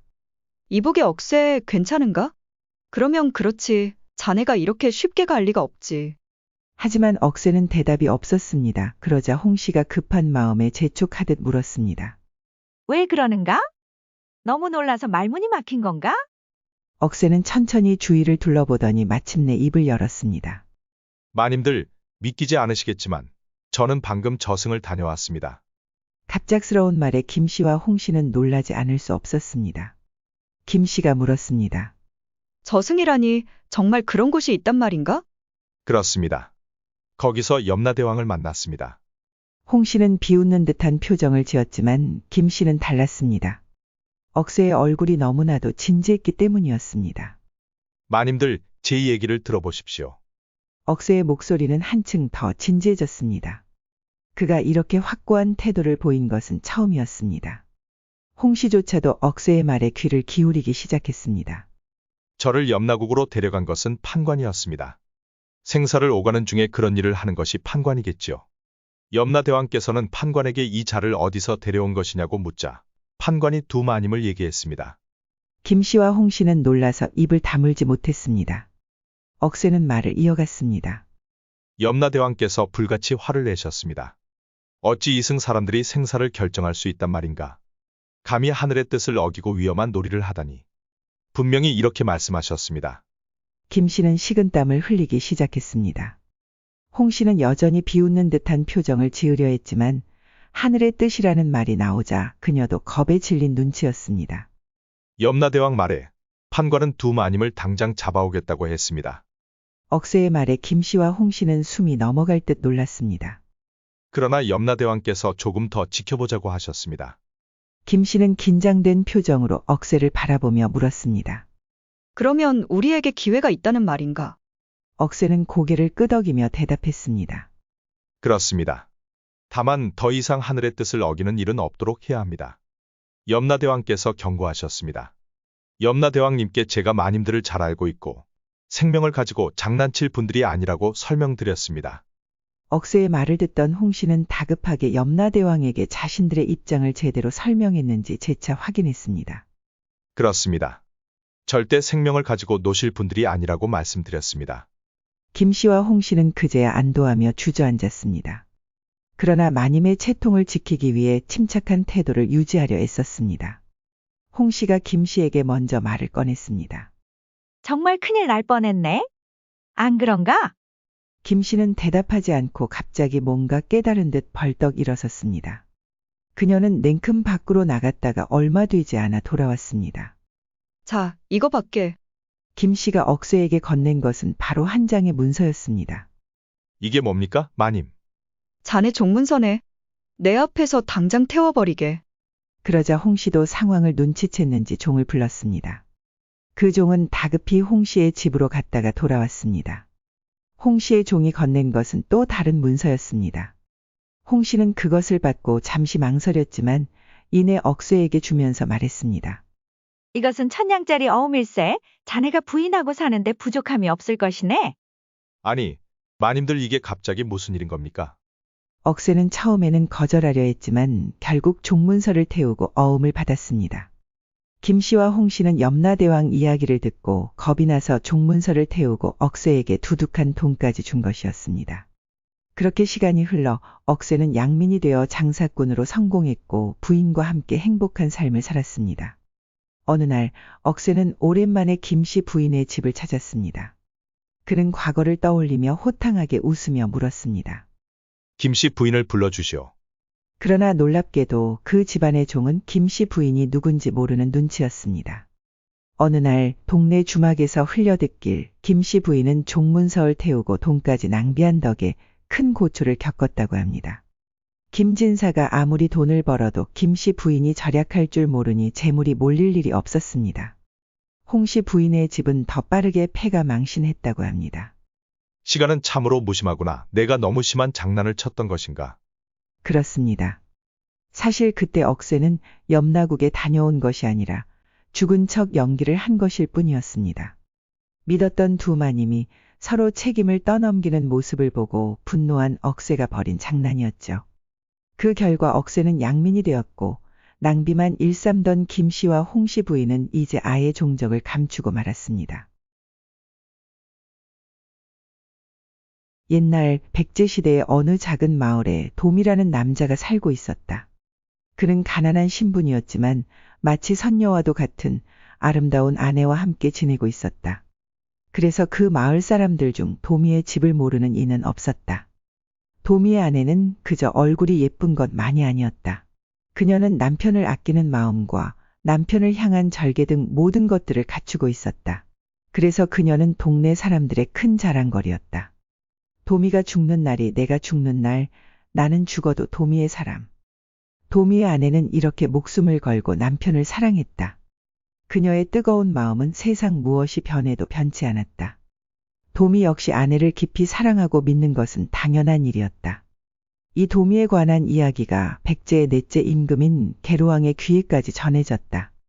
그 소문을 접한 왕은 속으로 미소를 지었다. 그는 미인의 순결이라는 것은 항상 무의미하다는 것에 대해 비웃고 있었다. 그러던 어느 날 왕은 도미를 대궐로 불러들였다. 그래, 내 이름이 도미인가? 왕이 도미를 내려다보며 물었다. 예, 전하. 제 이름은 도미입니다. 도미는 땅에 엎드린 채 왕의 말씀을 기다렸다. 내가 너에게 묻고자 하는 것이 있다. 여자에게 가장 중요한 덕목이 있다면 그것은 무엇이겠느냐? 예, 전하. 제 생각에는 여자의 으뜸 가는 덕목은 순결이라고 생각합니다. 그래, 그러면 여자로서 순결을 지키는 여자가 있다고 생각하느냐? 예, 전하. 제 소견으로는 그러하리라고 믿습니다. 그렇다면 아무도 없는 깊숙한 곳에서도 그 마음을 지키는 여자가 있을까? 왕은 그렇게 묻고는 비웃는 듯한 얼굴로 도미를 내려다보았다. 예, 전하. 아래옵기 황송하지만 제 아내도 그러할 것이라고 믿습니다. 도미는 그 말을 마치고 고개를 숙였다. 왕은 다시 한번 웃음을 터뜨렸다. 그는 미인의 순결을 신뢰하는 도미의 순진함을 비웃고 있었다. 그러면서 왕은 도미에게 대궐 안의 잡일을 맡기고 한편으로는 신뢰하는 신하를 불러 이렇게 명령하였다. 경은 지금 당장 나의 옷을 입고 도미의 집으로 가서 그 아내의 정조를 시험해 보도록 하라. 신하는 서신을 먼저 보내고 임금이 도미의 아내를 보러 갈 것이라는 소식을 미리 알렸다. 그 후 거짓으로 계로왕의 행차를 꾸미고 도미의 집이 있는 작은 마을로 향했다. 대수자포를 입고 청금파가 장식된 옷을 입은 자가 금화로 장식된 넓은 파란 띠를 두르고 발에는 가볍게 검은 가죽신을 신은 채 말 위에 높이 앉아 있었다. 그가 바로 가짜 계로왕이었다.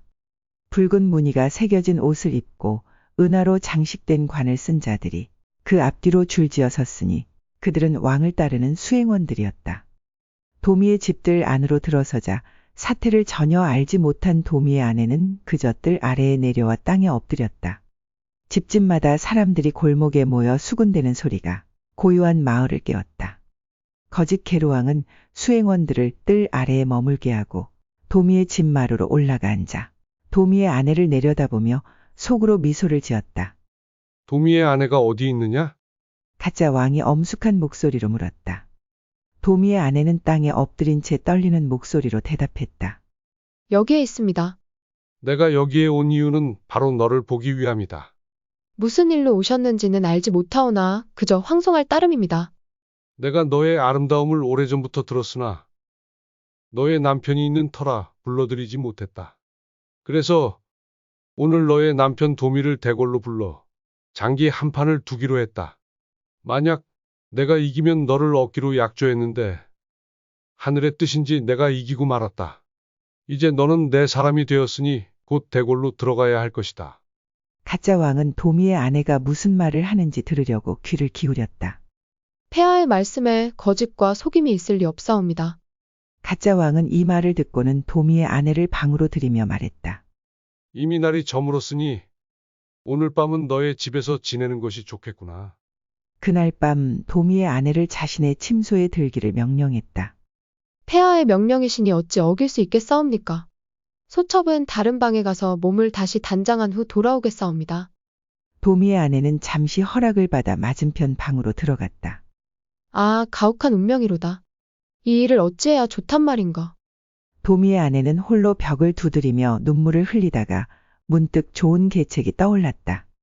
그녀는 자신의 집에 있는 계집종을 다른 방으로 불러들였다. 그리고는 고운 옷을 입히고 향을 뿌린 후 가짜 왕이 있는 방으로 보냈다. 그날 밤 마을의 여자들은 도미의 아내를 시기하거나 부러워하며 집집마다 모여 수군거렸다. 그러나 나이가 60, 70이 넘은 점잖은 할머니들 중에는 그 소식을 듣고 혀를 차며 탄식하는 이들도 있었다. 참으로 원통하다. 아이고, 불쌍하기도 하지. 너무 가엾네 그려. 며칠이 지난 후 도미의 아내가 그날 밤 자신을 계집종으로 위장하여 속였다는 이야기가 하나 둘 대궐에 전해졌다. 게르왕은 이 소식을 듣고 크게 놀랐고 천한 계집이 왕을 속였다는 사실에 분노와 모멸감을 느꼈다. 그 대담한 행동이 자신의 권위를 떨어뜨렸다고 생각한 왕은 그냥 둘 수 없다고 결심했다. 이것은 결코 사소한 일이 아니다. 이러한 행위는 짐의 권위를 손상시킨 것이니 당연히 처벌해야 할 일이다. 왕은 이렇게 생각하고 도미를 다시 불러들였다. 그리고 신하를 시켜 도미의 두 눈을 빼게 하였다. 그 후 도미를 송파강으로 끌고 가 돛도 없고 키도 없는 빈 조각배에 태워 물결과 바람에 맡겨 떠내려가게 했다. 도미는 아름답고 정결한 아내로 인해 시력을 잃고 쓰라린 눈을 감싸며 정처 없이 떠도는 운명이 되었다. 게르왕은 도미를 강 위에 떠내려보낸 후 도미의 아내를 궁으로 불러들였다. 내 죄로 인해 내 남편을 법에 따라 두 눈을 멀게 하고 강에 띄웠으니 이제 너는 후궁으로 들어와라. 그렇게 말하며 그녀의 아름다움을 탐했다. 폐하의 명령이시니 어찌 거역하겠사옵니까? 더구나 남편을 잃은 오늘 제가 어디로 가겠사옵니까? 폐하께서는 안심하소서. 다만 지금 몸이 병중에 있으니 잠시 말미를 주시옵소서.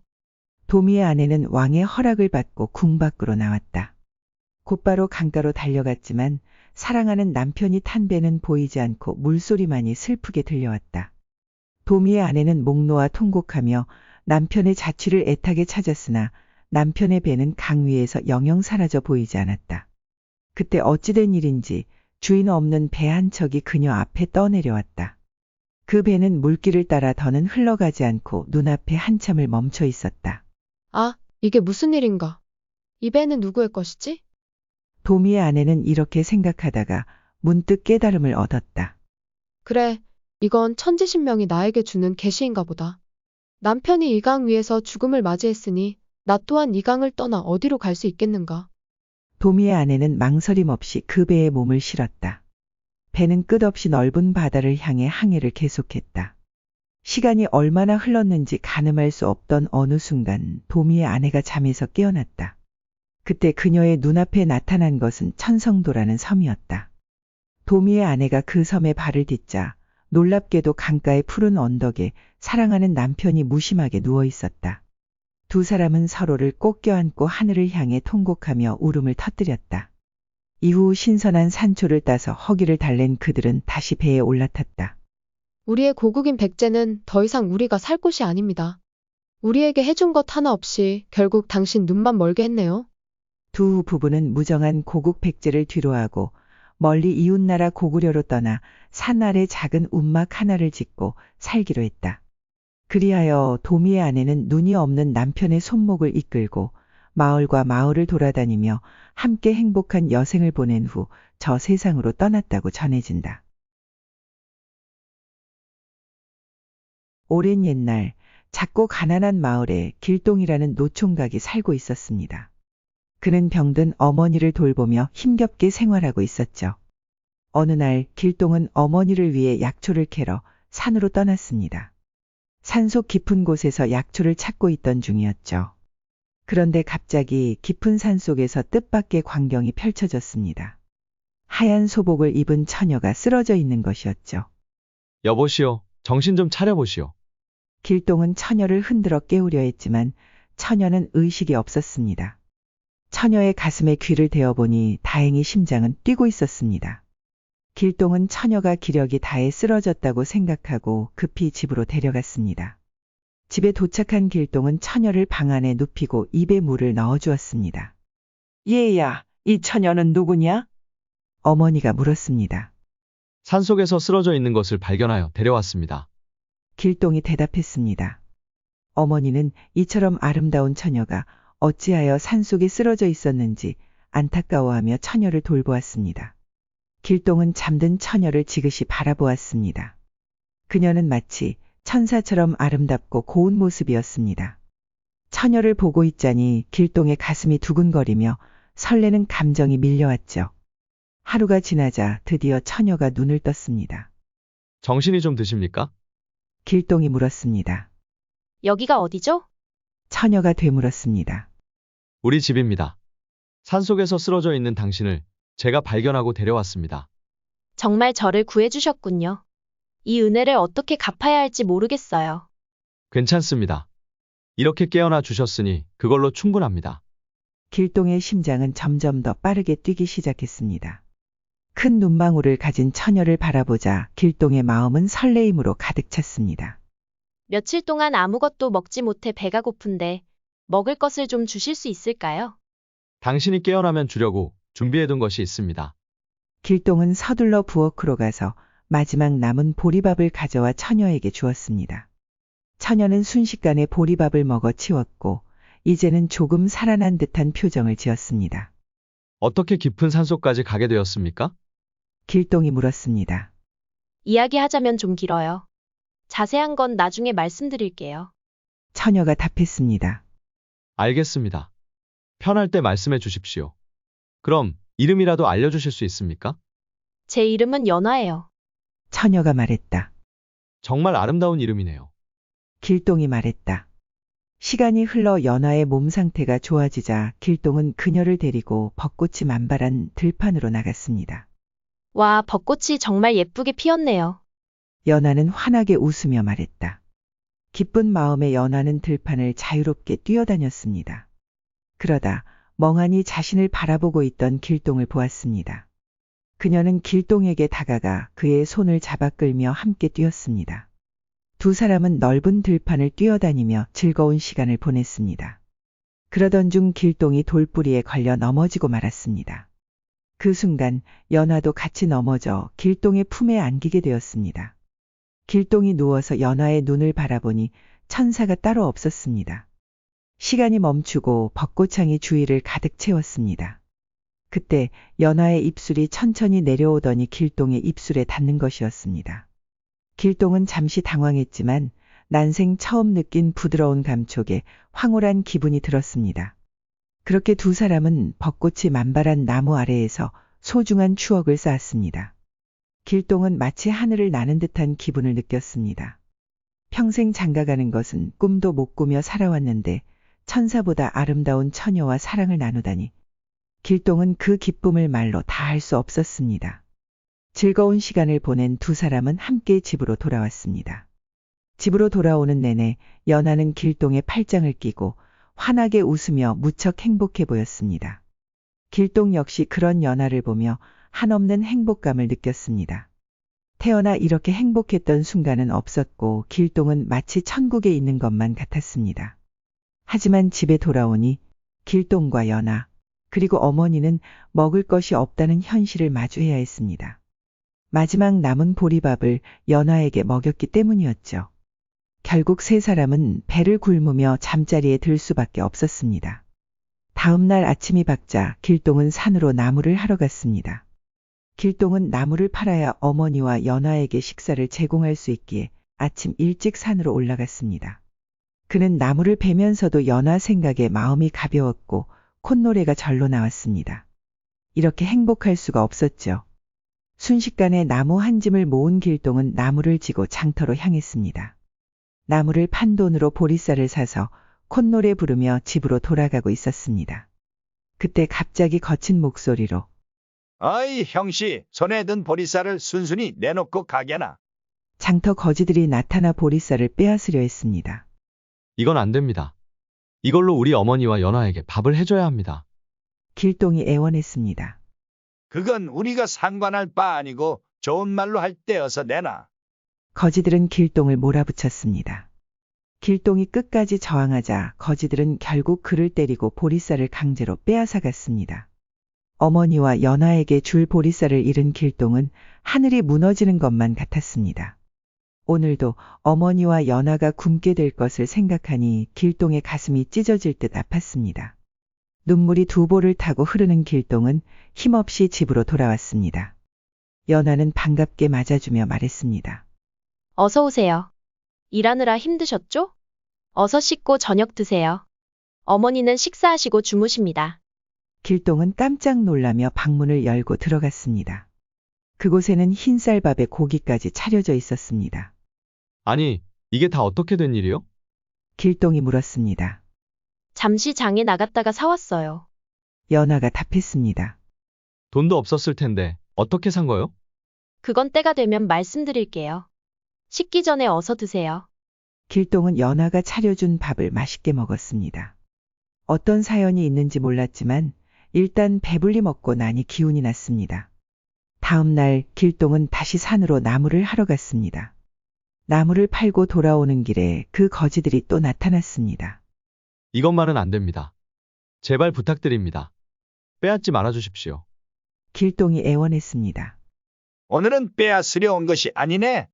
어제 빼앗은 것을 돌려주러 왔네. 거지들이 말했습니다. 정말입니까? 그런데 왜 갑자기 그러시는 겁니까? 어젯밤에 어떤 처녀가 찾아와서 당신 보리쌀을 내놓으라고 하더군. 그리고는 한 번 더 빼앗으면 우리 모두의 발을 부러뜨리겠다고 협박을 해서 우리도 어쩔 수 없이 돌려주는 거네. 길동은 거지들이 돌려준 보리쌀을 받고 감사한 마음으로 집으로 돌아갔습니다. 하지만 의문이 생겼습니다. 그 처녀는 도대체 누구지? 어찌하여 여자가 장정들보다 힘이 센 것이지? 길동은 순간 연화가 그 처녀가 아닌가 하는 의심이 들었습니다. 연화에 대해 아는 것이 거의 없는 길동은 그녀가 더욱 궁금해졌습니다. 웬만한 사내들도 두려워하는 거지들을 그렇게 벌벌 떨게 할 정도라면 그녀는 분명 보통 사람은 아닐 거라고 생각했습니다. 집으로 돌아온 길동은 또다시 연화가 차려놓은 밥상을 보았습니다. 흰쌀밥에 고기국 그리고 고기 반찬까지 있었습니다.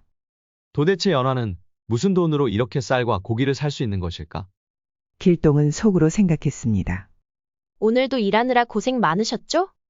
연화는 밝은 미소를 지으며 길동을 따뜻하게 맞이했습니다. 길동은 점점 더 연화가 궁금해졌습니다. 그녀의 미소 속에 무언가 숨기는 것이 있다고 생각했습니다. 그 후로 길동은 연화를 볼 때마다 이전과는 조금씩 다르게 느껴졌습니다.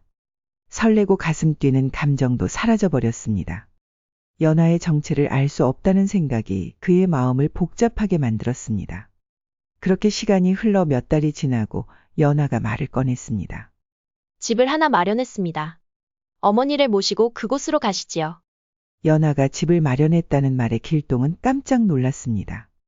연화를 따라 새로 마련한 집으로 가보니 양반들이나 살 법한 커다란 기와집이었습니다.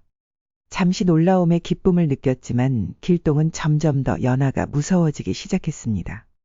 이렇게 큰 집을 어떻게 마련했는지 알 수가 없었기 때문입니다. 연화는 도대체 어떤 사람일까? 어떤 능력을 가지고 있기에 이런 집을 살 수 있는 것일까? 길동의 머릿속에는 수많은 생각들이 떠올랐습니다. 집안 구석구석을 둘러보고 나자 연화가 다시 말을 꺼냈습니다. 이 집이 마음에 드시나요? 네, 마음에 듭니다. 그런데 이렇게 좋은 집에서 살아도 되는 것인지는 잘 모르겠습니다. 길동이 답했습니다. 그런 걱정은 하지 않으셔도 됩니다. 이 집의 명의도 길동님 이름으로 되어 있으니 마음 편히 사시면 됩니다. 게다가 농과 밭도 있습니다. 저를 따라오세요. 연화의 말에 길동은 또다시 깜짝 놀랐습니다. 집도 과분한데 농과 밭이라니요? 연화를 따라간 길동은 넓은 논과 밭을 보니 두 눈이 휘둥그레졌습니다. 이곳이 모두 길동님의 것입니다. 연화가 말했습니다. 아니, 어떻게 이렇게 많은 땅을 살 수 있단 말이요? 조상 대대로 땅 한 평 없이 살아온 제가 이런 날이 올 것이라고는 상상하지도 못했습니다. 길동은 입을 다물 수가 없었습니다. 끝없이 펼쳐진 땅을 보며 그저 놀라울 따름이었죠. 그러나 기쁨도 잠시 길동은 연화가 점점 더 두려워졌습니다. 그녀의 정체와 능력에 대해 아무것도 알지 못했기에 함부로 내색할 수도 없었습니다. 길동과 어머니는 그 집으로 이사하며 이게 꿈인가 생시인가 싶었습니다. 연화는 의원을 불러 어머니를 치료하게 했고 어머니의 건강도 날로 좋아졌습니다. 이제 일하지 않아도 풍족한 삶을 살게 된 길동은 가끔 주막에 들러 술 한 잔을 즐기곤 했습니다. 비싸서 감히 마시지 못했던 탁주를 마음 놓고 즐기니 그 또한 큰 기쁨이었습니다. 어느 날 길동은 평소처럼 주막에서 술을 한잔하고 있었는데 옆자리에서 들려오는 이야기가 그의 귀를 사로잡았습니다. 이복의 달수, 자네도 조심하시게. 춘식이 경고하듯 말했습니다. 무슨 소린가? 왜 조심해야 한단 말인가? 달수가 물었습니다. 못 들었나? 얼마 전에 산속에서 보부상들이 잔혹하게 살해되었지 않았던가? 그들의 온몸에는 짐승의 발톱 자국이 있었고 심장이 모두 사라졌다는 것이야. 사람들이 구미호의 소행이라고들 하더군. 구미호라니 그런 게 정말 있다고 하는 말인가? 거참 모르면 말을 하지 마시게. 구미호가 처녀로 변장하고 보부상들을 산속으로 유인해 심장만 빼먹었다는 소문이 돌고 있다네. 게다가 보부상들이 가지고 있던 국보도 모두 사라졌다고 하지. 그럴 리가. 그 보부상들이 국보를 옮기던 중 그 일이 일어났다는 것인가? 그렇다네. 그 사건 이후로 국보와 함께 그들 모두 흔적도 없이 사라졌지. 정말로 구미호가 있는 것인지 의심스럽다니까. 이 이야기를 들은 길동은 무척 찜찜한 기분이 들었습니다. 구미호가 실제로 존재할 수도 있고 그 구미호가 연화일 수도 있다는 생각을 했기 때문입니다. 연화가 정말 구미호라면 어떻게 하지? 아니, 그럴 리가 없을 거야. 하지만 그녀의 놀라운 회복 능력과 엄청난 부를 어떻게 설명할 수 있을까? 길동은 머리가 터질 듯한 혼란에 빠졌습니다. 그 후로 길동은 자연스레 연화를 피하기 시작했습니다. 어디 아프세요? 요즘 식사도 잘 못하시고 먼 산만 바라보시네요. 무슨 일 있으신가요? 연화는 여전히 길동에게 잘해주었습니다. 길동의 상태가 조금이라도 이상하면 걱정하며 돌봐주고 사소한 것까지도 챙겨주었습니다. 하지만 그럴수록 길동은 연화를 더 의심하고 경계했습니다. 그녀가 정말 구미호일지도 모른다는 생각을 떨칠 수 없었습니다. 길동은 주막에서 술을 마시기 시작했습니다. 맨정신으로는 도저히 견딜 수가 없었기 때문입니다. 그렇게 허구한 날술에 취해 인사불성이 되곤 했습니다. 이제 그만하고 오셔요. 오늘도 술을 많이 드셨네요. 어깨를 만지며 연화가 말했습니다. 이 손 저리 치우거라. 너의 진짜 정체가 무엇인 거냐? 길동은 술에 취해 연화를 향해 소리쳤습니다. 왜 이러시는지요? 연화가 물었습니다. 나는 사실 다 알고 있었다. 너는 사람이 아니라 구미호이지 않느냐? 짐승 주제에 감히 사람을 해치려 하다니. 길동은 가슴에 담아두었던 말을 결국 터뜨리고 말았습니다. 그 후로 길동은 매일같이 술에 취해 연화를 구미호라며 쫓아내려 했습니다. 시간이 갈수록 길동의 의심과 두려움은 점점 더 심해졌습니다. 주막에 들를 때마다 구미호 이야기가 끊이질 않았고 그때마다 길동은 연화에 대한 의심이 더욱더 커져만 갔습니다. 어느 날 밤 술에 잔뜩 취한 길동은 낫을 들고 연화의 방으로 들어갔습니다. 자고 있는 연화를 향해 낫을 휘두른 것입니다. 깜짝 놀란 연화는 길동의 살기 가득한 눈빛을 보고 기겁을 했습니다. 길동의 그런 모습이 너무 무서워서 집 밖으로 뛰쳐나갔습니다. 그리고 어디론가 사라져버렸습니다. 연화가 떠난 후 길동의 집에는 싸늘한 기운만이 감돌았습니다. 연화가 있을 때는 집안이 늘 밝고 생기가 넘쳤습니다. 그러나 연화가 떠나고 나니 사람 사는 곳 같지 않았습니다. 길동은 술이 깨고 나서야 자신이 큰 잘못을 저질렀다는 생각이 들었습니다. 며칠이 지나자 귀부인 복장을 한 여인들이 집을 찾아왔습니다. 이곳에 젊은 처녀가 있다고 해서 찾아왔습니다. 지금 그분이 계시는지요? 그들은 물었습니다. 젊은 처녀라면 연하를 말씀하시는 건가요? 길동이 대답했습니다. 그렇습니다. 지금 어디 계시는지요? 여인들이 다시 물었습니다. 지금은 집에 없습니다. 그럼 어디로 가셨는지요? 그건 나도 모릅니다. 그렇다면 나중에라도 돌아오시면 제게 꼭 알려주십시오. 저는 공주마마를 모시는 현옥이라 합니다. 공주라니요? 아니, 연화가 공주님이라는 건가요? 그렇습니다. 공주님께서 답답함을 느끼시고 사냥을 나갔다가 길을 잃은 것입니다. 그러니 공주님이 돌아오시면 제게 꼭 알려주셔야 합니다. 지금 공주님을 찾기 위해 저와 포도대장까지 모두 나섰답니다. 하지만 제가 먼저 찾아야만 아바마마께 꾸중을 듣지 않을 것입니다. 현옥의 말을 들은 길동은 충격에 빠졌습니다. 그는 공주를 구미호로 오해하고 큰 실수를 저질렀다는 사실을 깨달았습니다. 그날 이후 길동은 밥도 먹지 못하고 잠도 이루지 못했습니다. 자신을 그토록 사랑해준 연하를, 아니 공주님을 구미호로 오해했기 때문입니다. 심지어 매일 구박하고 내쫓았다는 사실에 자신을 용서할 수가 없었던 것입니다. 그는 연하를 보고 싶어 견딜 수가 없었습니다. 구미호가 아니란 사실을 알게 된 후 연하에 대한 그리움이 커져만 갔습니다. 매일같이 길동은 연하를 그리워했습니다. 연하가 없는 집안은 마치 생기를 잃은 듯했고 숨이 막힐 지경이었습니다. 그의 눈에서는 눈물이 마를 날이 없었습니다. 땅을 치며 후회했지만 한 번 떠난 연하는 돌아오지 않았습니다. 결국 시간이 흘러 길동은 주변 사람을 알아보지도 못할 지경의 폐인이 되고 말았습니다. 옛날 어느 작은 마을에 박선비라는 사람이 살고 있었다. 어릴 적부터 학문적으로 두각을 나타내며 장차 큰 인물이 될 거라는 기대를 어른들로부터 자주 받으며 자랐다. 글 공부에 몰두한 덕에 학식은 깊었으나 관직에 오르는 운이 따르지 않아 여러 번 시험에서 낙방하고 말았다. 이로 인해 집안 형편은 점차 어려워졌고 글 공부 외에는 다른 기술이 없었던 그는 농사나 장사에 능하지 못했다. 부모님이 물려주신 재산은 오랜 세월의 공부로 인해 이미 탕진해버렸고 쌀독에는 쌀 한 톨조차 남아있지 않은 상황에 처하게 되었다. 굶어 죽지 않으려면 다른 사람의 도움을 받는 수밖에 없었다. 자신의 무능함을 자책하며 해결책을 찾던 중 문득 오랜 친구의 얼굴이 떠올랐다. 박선비에게는 함께 동문수학하던 친구가 하나 있었는데 그 친구는 과거 시험에 합격하여 한양에서 관직을 맡고 있었다. 그 친구가 선비에게 했던 말이 불현듯 떠올랐기 때문이다. 만약 생활이 어려워지면 주저하지 말고 우리 집에 와서 쌀이라도 가져가게나. 자네와 내가 남이 아닌데 무슨 걱정인가? 아무 부담 없이 나를 찾아오게나. 가난에 허덕이던 박선비는 가족이 모두 굶어 죽을 지경에 이르자 그 친구의 말을 떠올렸다. 더 이상 선택의 여지가 없다고 생각한 그는 마지막 희망을 붙잡는 심정으로 도움을 청하기 위해 한양으로 친구를 찾아 떠났다. 집신을 신고 한양까지 걸어가려니 얼마나 많은 날이 걸릴지 알 수 없었다. 절박한 마음에 쉬지 않고 길을 재촉하며 가던 중 인가도 없는 산속에서 날이 저물고 말았다. 큰일이군. 이렇게 순식간에 어둠이 내려앉을 줄이야. 사방은 칠흑같이 어두운 데다 비까지 내리고 길을 찾을 수가 없으니 어쩌면 좋단 말인가. 박선비는 주위를 둘러보았지만 인간의 흔적은 전혀 보이지 않았고 짐승 울음소리만이 으스스하게 들려왔다.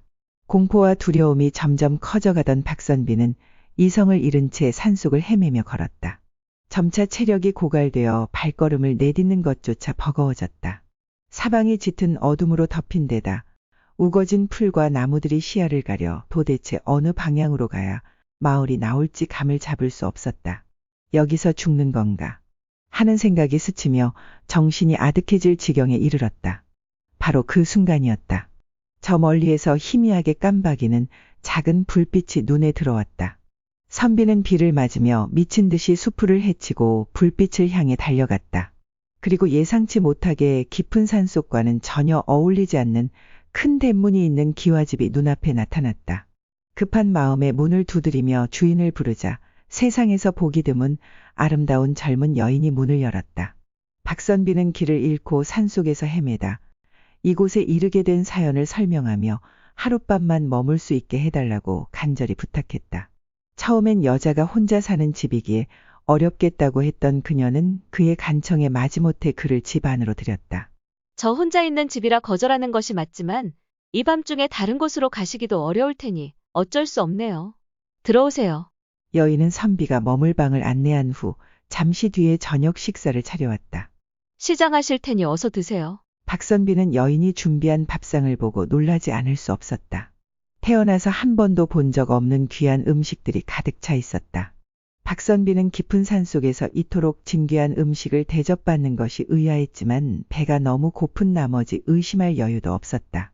그는 정신없이 한 상 가득한 음식을 먹고 나서야 비로소 제정신을 차리고 여인에게 물었다. 여인 혼자서 어떻게 이 험한 산속에서 지내고 계신 겁니까? 여인은 한숨을 내쉬며 대답했다. 저는 운이 기구해 자식을 낳지 못했고 남편마저 일찍 세상을 떠나고 말았습니다. 세상 모든 것이 싫어져서 이 산속에 숨어 지내기로 했지요. 그녀의 말에 담긴 슬픔을 느낀 박선비는 여인이 안타깝게 여겨졌다. 다음 날 아침 선비는 감사 인사를 전하고 길을 떠나려 했다. 그런데 갑자기 여인이 그의 소매를 붙잡고 얼굴을 붉히며 조심스럽게 말을 꺼냈다. 이렇게 어렵게 찾아오신 것도 인연인데 하루만 더 머물다 가세요. 어찌된 일인지 선비님을 보내고 싶지가 않네요. 젊고 아름다운 여인이 간절히 만류하자 박선비는 마음이 흔들려 결국 떠날 결심을 접고 그 집에 머물기로 했다. 그는 하루 종일 편안히 쉬면서 여인의 정성 어린 수발을 받으며 상다리가 휘어질 정도로 차려진 음식을 즐겼다. 밤이 되어 잠자리에 들었지만 여인이 다정하게 미소 지으며 자신을 바라보던 모습이 자꾸만 떠올라 마음이 설레어 쉽게 잠을 이룰 수 없었다. 이러면 안 되지 하며 머리를 흔들어 생각을 떨쳐내려던 순간 방문이 살며시 열리며 그 여인이 방 안으로 들어왔다. 박선비는 모른 척 누워 있었지만 그녀가 다가와 얼굴 가까이서 옷고름을 풀었고 그것은 천천히 그의 얼굴을 스치며 바닥으로 떨어졌다. 그 여인이 이불 속으로 파고들어 선비를 껴안자 그는 모든 것이 마치 꿈결처럼 느껴졌다. 한번 그렇게 마음을 나누고 나니 그는 쉽게 떠날 수 없게 되었다. 밤이면 아름다운 여인과 사랑을 나누고 아침이 되면 진수성찬을 대접받으니 왕의 삶이 부럽지 않을 정도였다. 그렇게 하루 이틀 더 머문다는 것이 어느새 한 달이나 흘러버렸다. 그러던 중 문득 선비는 정신이 번쩍 들었다. 집에서 굶고 있을 가족들이 생각났기 때문이었다. 정신을 차린 선비가 여인에게 이제 떠나야겠다고 말하자 그녀는 이미 모든 것을 알고 있었다는 듯이 조용히 말을 꺼냈다. 서방님, 아무 염려 마시고 더 머물다 가세요. 이미 서방님 댁에 먹을 것과 입을 것을 모두 보내두었답니다. 그게 정말 사실이란 말이오? 물론입니다. 박선비는 여인의 온갖 환대를 받으며 밤마다 그녀와 함께 시간을 보내는 즐거움 속에 또 한 달이 훌쩍 지나갔다. 하지만 결국 그는 마음을 다잡고 말했다. 이제 정말 안 되겠소. 이번 기회에 집에 다녀와야 하겠소. 네, 알겠습니다. 하지만 꼭 다시 오셔야만 합니다. 그의 약속에 여인은 순순히 그를 보내주었다. 여인은 노자는 물론 집 밖까지 나와 손을 흔들며 그를 배웅해 주었다. 박선비가 본가에 도착하자 아내와 자식들이 환하게 웃으며 뛰어나와 그를 맞이했다. 당신 정말 고생 많으셨어요. 얼마나 훌륭한 친구를 두셨길래 이렇게 금은보화를 많이 보내주신 거예요? 이젠 평생 걱정 없이 살 수 있겠어요. 내 친구인데 그 정도쯤이야. 선비는 그렇게 둘러대었지만 속으로는 그 모든 재물이 여인이 보낸 것임을 직감하고 있었다. 세상의 은혜를 이렇게까지 받을 수 있을까 싶었다.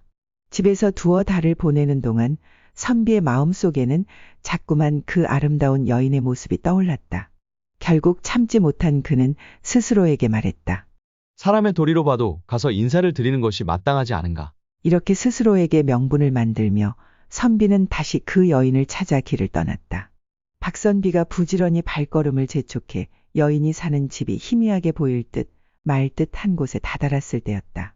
여인을 다시 만날 생각에 마음이 조급해져 거의 뛰듯이 가고 있는데 갑자기 누군가가 자신을 부르는 소리가 들렸다.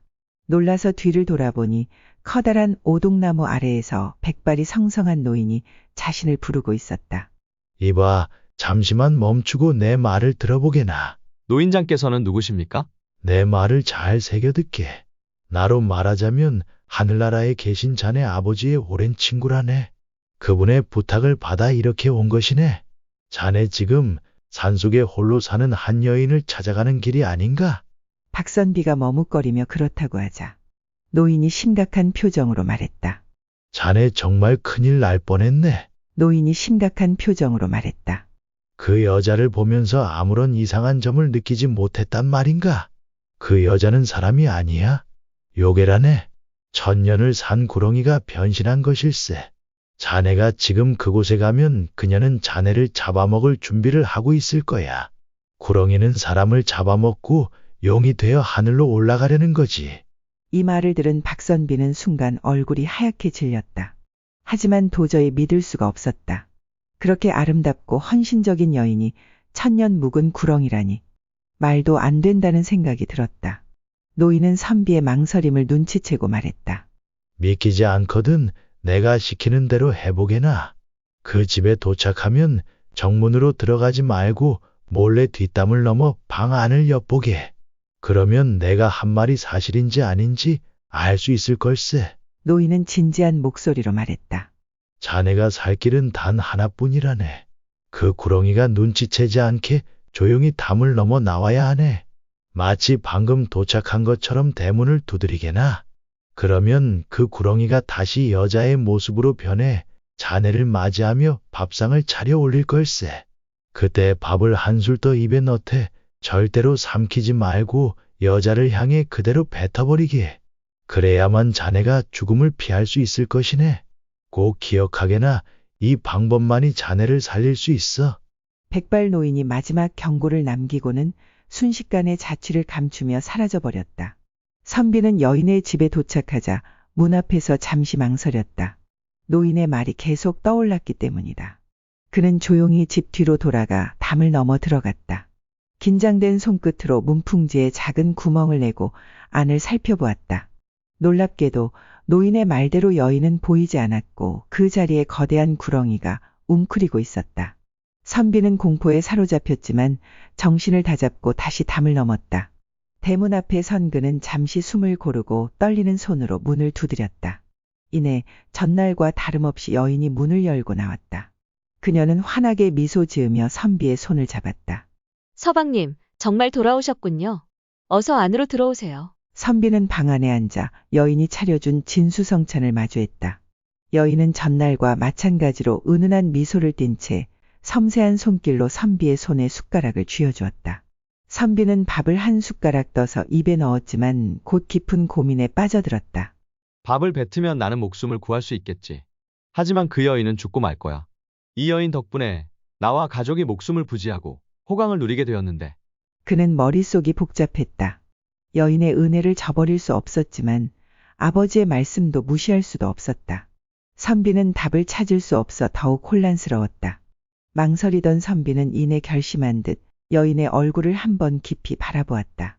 그녀의 눈동자 속에서 무언가를 읽으려는 듯한 눈빛이었다. 그러고는 밥을 천천히 씹어 목구멍으로 삼켰다. 그렇게 선비는 밥 한 그릇을 남김없이 깨끗이 비웠다. 그 순간 여인이 선비의 손목을 갑작스레 움켜잡았다. 서방님, 어떻게 그 밥을 저에게 뱉지 않으셨단 말입니까? 선비는 놀라서 물었다. 아니, 그 일을 알고 있었다는 겁니까? 여인은 가볍게 고개를 끄덕이며 답했다. 알지 못할 리가 있겠습니까? 하지만 알아도 그저 침묵할 수밖에 없었어요. 선비는 그 말에 더욱 놀라 여인의 얼굴을 멍하니 바라볼 수밖에 없었다. 여인은 깊은 한숨을 쉬며 신비로운 이야기를 전하기 시작했다. 서방님께서 만나신 그 백발의 노인은 사실 천년 묵은 지내였어요. 여인은 조용히 이야기를 이어갔다. 이 깊은 골짜기에서 저와 함께 지내던 존재죠. 그런데 우리 둘 중 단 한 명만이 용이 되어 승천할 운명을 가지고 있었답니다. 제가 서방님의 마음을 얻으면 용이 되어 하늘로 오를 수 있게 되는데 그 노인은 이를 막기 위해 서방님께 접근했던 겁니다. 그런 이유였군요. 선비는 여인의 말을 듣고 혼란스러운 마음을 다잡았다. 나는 당신이 베풀어준 은혜가 너무나 커서 차라리 나 혼자 죽음을 맞이하는 것이 옳다고 생각했소. 여인은 부드럽게 미소를 지으며 대답했다. 죽음이라니요, 서방님. 덕분에 저는 이제 용이 되어 승천하게 됩니다. 그러니 더 이상 걱정하지 마세요. 서방님, 만약에 그 밥을 저에게 뱉으셨더라면 오히려 큰 위험에 처하셨을 겁니다. 여인은 조용히 말을 이어갔다. 천년을 기다려온 순간이 물거품이 되었다면 제가 어떻게 가만히 있을 수 있었겠어요? 이제 모든 것이 잘 마무리되었으니 걱정하지 마세요. 그녀는 선비에게 마지막으로 정중히 절을 올리며 말했다. 이제 저는 떠나겠습니다. 부디 앞으로도 평안하시기를 바랍니다. 그 순간 하늘에서 천둥 소리가 울리며 대지가 흔들렸다. 선비는 그 충격에 정신을 잃고 쓰러졌다. 그가 의식을 잃기 직전 하늘을 향해 천년 묵은 구렁이가 거대한 용으로 변해 꿈틀거리며 승천하는 장면이 번개의 섬광 속에서 드러났다. 얼마나 시간이 흘렀을까?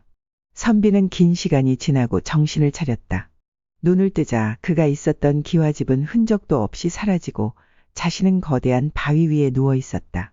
혼란스러운 마음으로 주위를 둘러보던 선비는 바위 아래의 구렁이가 용이 되기 위해 수행하던 자리가 눈에 들어왔다. 이게 꿈이 아니었구나. 그는 스스로 되뇌었다. 몸을 추스르고 마음을 가다듬은 선비는 천천히 다시 길을 걸어 집으로 돌아갔다. 집에 도착한 후로 선비는 하는 일마다 순조롭게 풀렸다. 재산도 늘어나고 관직에 오르는 길도 열려 평생 동안 부유하고 평안하게 살아갔다고 한다.